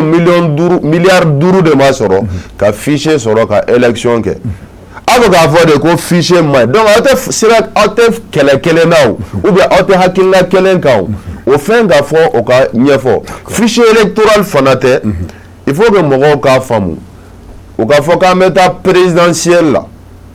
yɔrɔ réorganisation territoriale kɛra mars 2022 an bɔra cercle 49 la ka taa 189 je crois cercle la fo fana bɛɛ ka bila sen kan de n'o bilala sen kan tuma min na de élection bɛ se ka organiser o la olu si fɛn fɛn kura ninnu sigira olu si ma sigi sen kan o et puis jamana kɔfɛ olu sen donna kalata la dɔ farala député kan an bɔra 47 la ka taa 189 la loi organique min bɛ yen n'o bɛ députéya lahalaw kan fo loi organique ka falen de pour que hali maliyɛn minnu bɛ kɔfɛ olu sen ka don kalata la o gɛlɛyaw bɛɛ bɛ yen dɛ maintenant n bɛna tila kuma la ni yɔrɔ min ye assise nationale de la refondation fana ye min ɲini parce que ni hakili kɔni bɛ kumaw la a fɔra ko an bɛ ka fɛn o fɛn kɛ ko assise nationale de la refondation ko de y'a laɲini assise ye laɲini min kɛ a ko ko ka élection municipale ni législative organiser o kɔfɛ ka présidentielle organiser donc n'an bɛ ka baara kɛ ni assise ka laɲiniw ye ka présidentielle dɔ organiser dɔrɔn assise m'o fɔ maintenant ne bɛna kuma min fana fɔ Bokele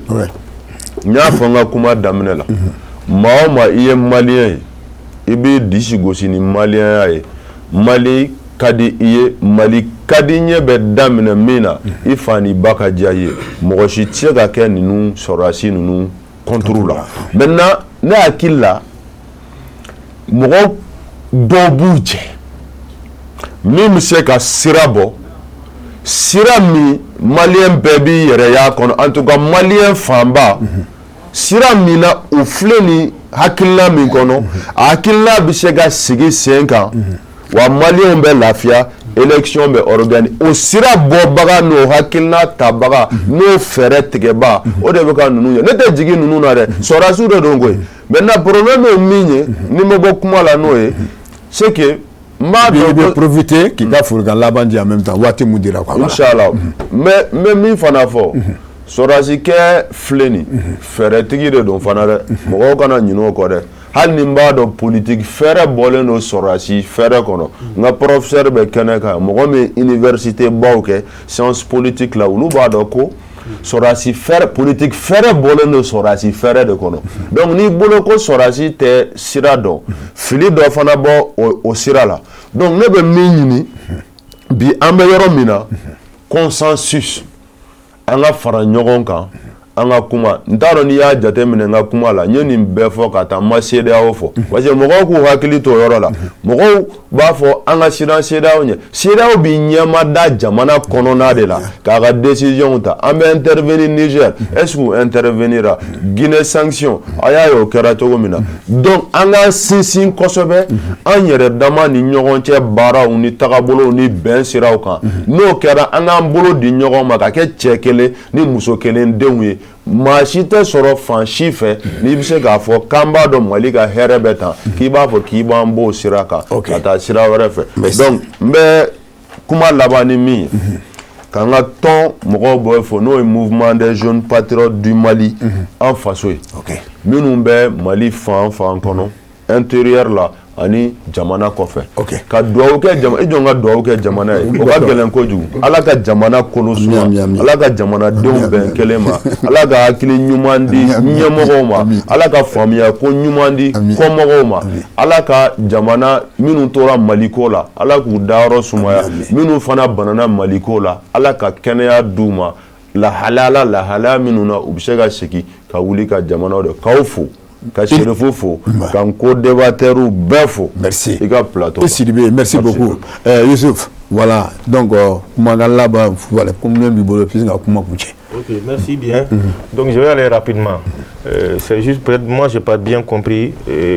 Berthe Kumarofo, peut-être j'ai pas compris mais bon, bah faut pour que aka famia. Par exemple, à report des élections pour nous, ça renvoie de facto à la prorogation. Parce que transition be ban ka ben élection une élection dati bora madron au corps forcément am ta prorogation là aya fa na tintori donc c'est pour ça que nous demandons na ma transition pour avec ay kuma mun fo o luka se ka sabati o fo loy maintenant ay carte ni na ko kuma fo correction ko kuma fo jusqu'à preuve du contraire moi je pense que correction est bloqué les nous parce que code do rebe no o rebe souhaiter un bana ko code de parce que bon nous peut-être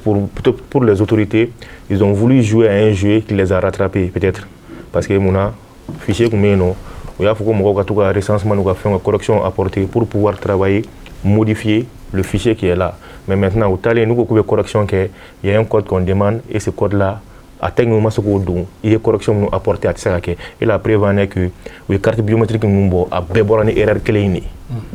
donc pour nous rien n'a changé. Là. Maintenant, moi, comment on faudra vraiment me folie bla malien bela gelena. Ka folie bla débat là vraiment moi j'ai appris beaucoup de choses ce soir et je pense que le débat n'a pas eu au témoignage qu'on fait ka folie bla ngotondon là parce que il faut être d'accord que pour être membre de la CEMAS c'est pas évident parce que côté mama ko fait en appareil no chèque Mamadou Diko on me folie bla d'aller fondamentalement parce que on me voulait faire fait là à quelqu'un pour que aller hakilina ou se ka dala chukumna jamana konna là maintenant pour terminer en position on l'a dit on le maintient le transition civile au transition civile au kan la wala chukumna je pense que jamana nyamo o le kan mo fara nyonga ka cadre d'autre muna mo be se ka siga kuma en bonne situation konna là kuma là-bas o ye ka foli belebele k'a di professeur ma kun kelen kama parce que n ye professeur ka débat fɛn fɛn suit les victimes du 11 12 13 les victimes du 11 12 13 a ne kɔni b'a ka débat ye mun na qui n'a pas fait cas de cette situation bon an b'a fo la parce que mɔgɔ caman bɛ yen bi olu ɲinan'o kɔ ko ni ɲinan'i jujɔn kɔ i laban ko b'i kɔnɔna bila professeur an b'i fo la i bɛ k'o kɛlɛ min kɛ an fana an b'a ɲini jamana ɲɛmɔgɔ fɛ sur l'occasion minnu bɛ fanga la bi n'i y'o bɛ yen mɔgɔ dɔw de nin tora la mɔgɔ dɔw de bana la vraiment nous demandons justice pour les victimes du 11 12 13 minnu banana fana solution ka ɲini ka u ka problème na donc vraiment an bɛ serifula fo ka serifukɛ fo a ka hakilina ɲuman la ka se jamana ma merci donc an ka foli bɛ bɛɛ ye merci bien Berthier merci bon kuma kuncɛ la n b'a fɔ n ko Sidibe ye kuma in fɔ kuma foyi t'o kɔfɛ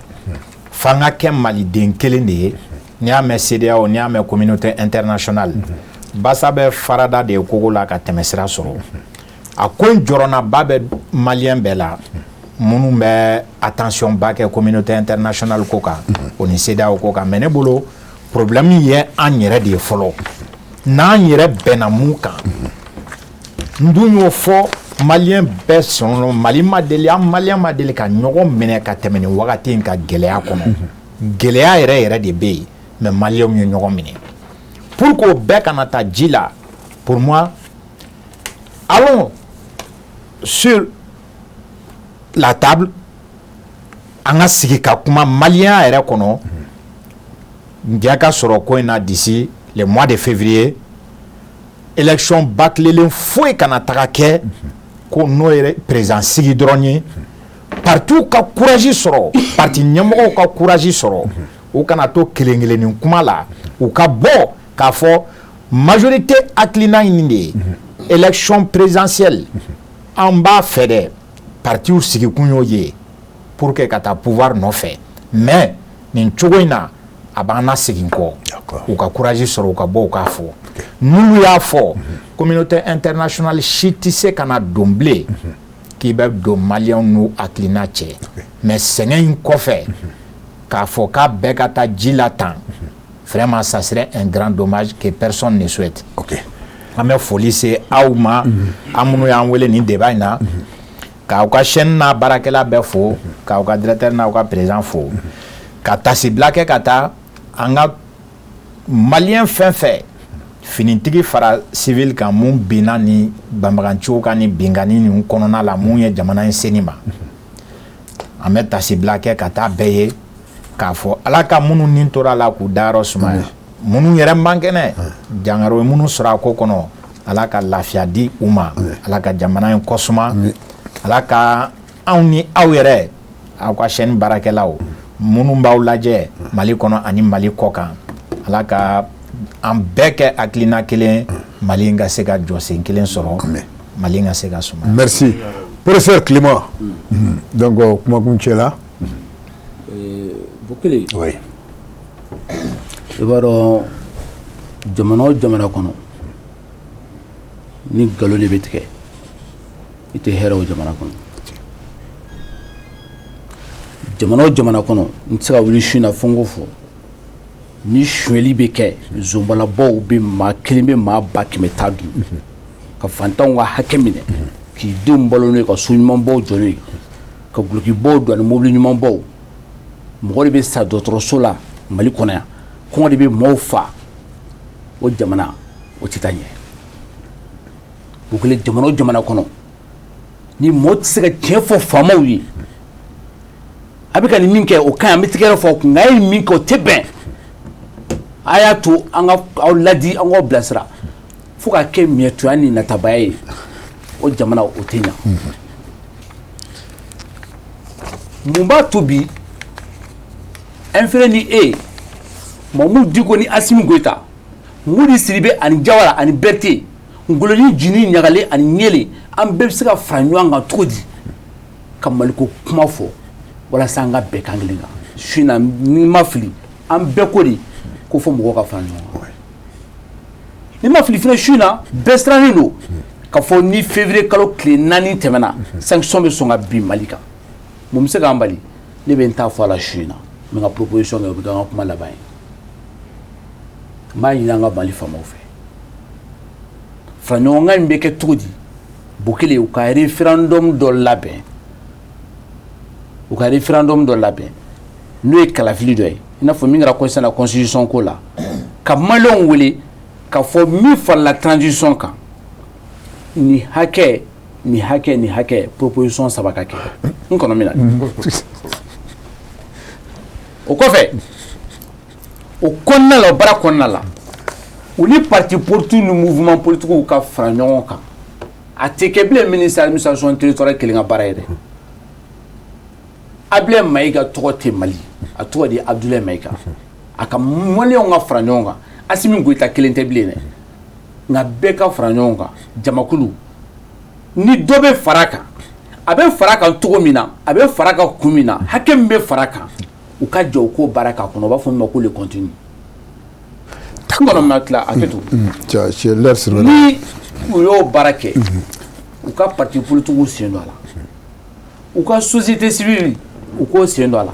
u ka n ka diinɛ ɲɛmɔgɔw u k'o sen don a la ne référendum maliyɛn bɛɛ bɛnna min kan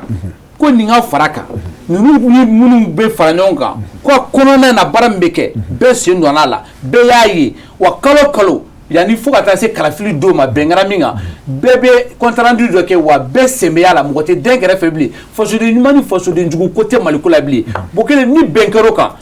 parti politique minnu bɛ Mali la u ka délégation jamana ɲɛmɔgɔw ka délégation diinɛ ɲɛmɔgɔw ka délégation société civile ka délégation u ka fara ɲɔgɔn kan u ka taa CEDEAO ka taa s'u ma zen na an t'an disi gosi k'anw ka fɛn t'a la fɛn tɛ bɔ a la dɛ an nana de kana fɔ jamanadenw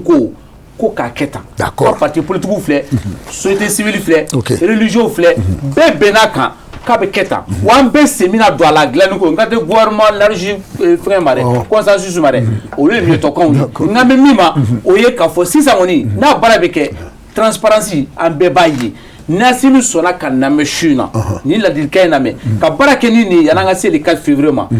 CEDEAO tɛ se k'a fɔ ko parti politique sɔnni société civile sɔnni an ka diinɛ ɲɛmɔgɔw sɔnni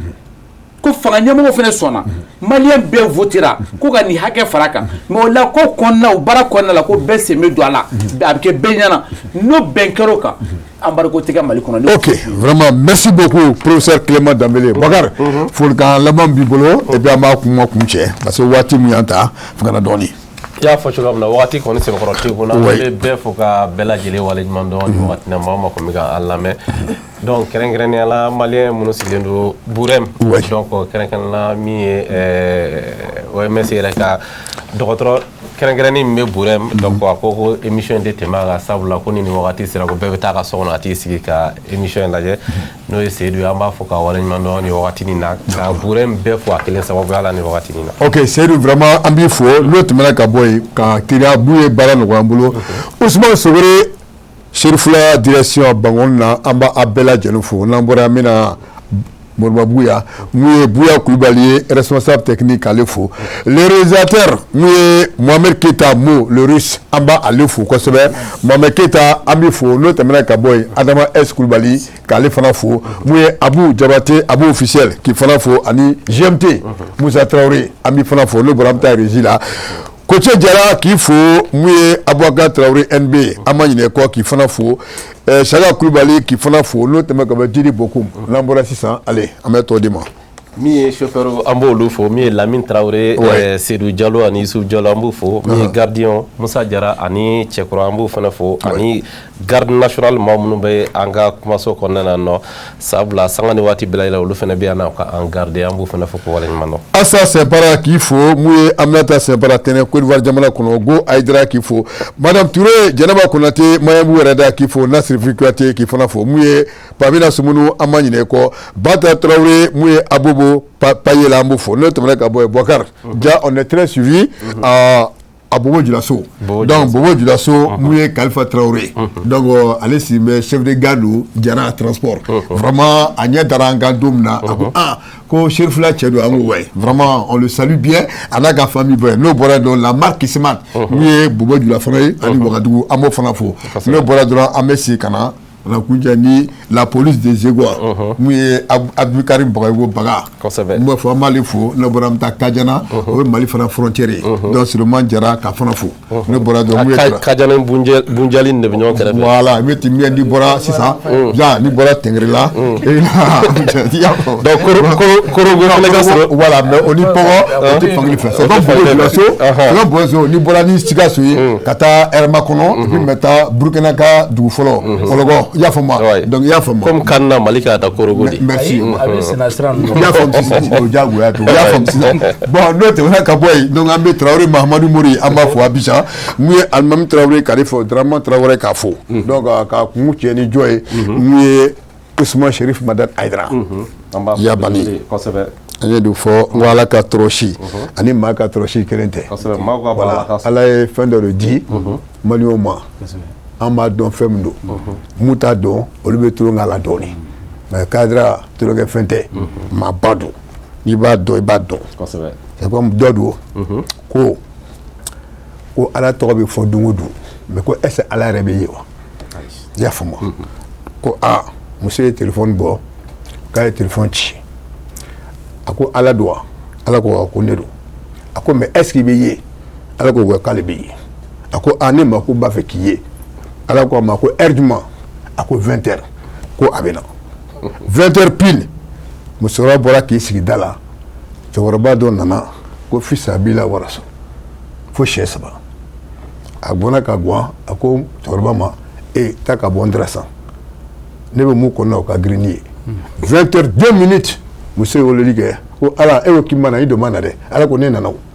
ko nana ko ne de b'i ye ko ne de y'i ye ko dɔ mana f'i ma ko fisa b'i la waraso bon Ala ka ni sababa bɛɛ kuma n'a kɔrɔ donc sini sɔgɔma ka t'i kanto ko Bogolo ko wɛ ko Ala b'i ye mun fɔ ten dɛ mais sufi bɛ n faamu n b'a fɛ ka mun fɔ kuma kɔrɔma les sufis ils savent ce que je veux dire vraiment invité au Clément Youssouf Berté ani Modi an bɛ aw fo n b'a dɔn nin tɛ y'a dan nin dɔrɔn ma don na nata la an bɛ na wele avant le 4 février je pense que si Dieu le veut on sera ensemble donc vraiment an bɛ bɛɛ lajɛlen fo a k'an bɛn merci.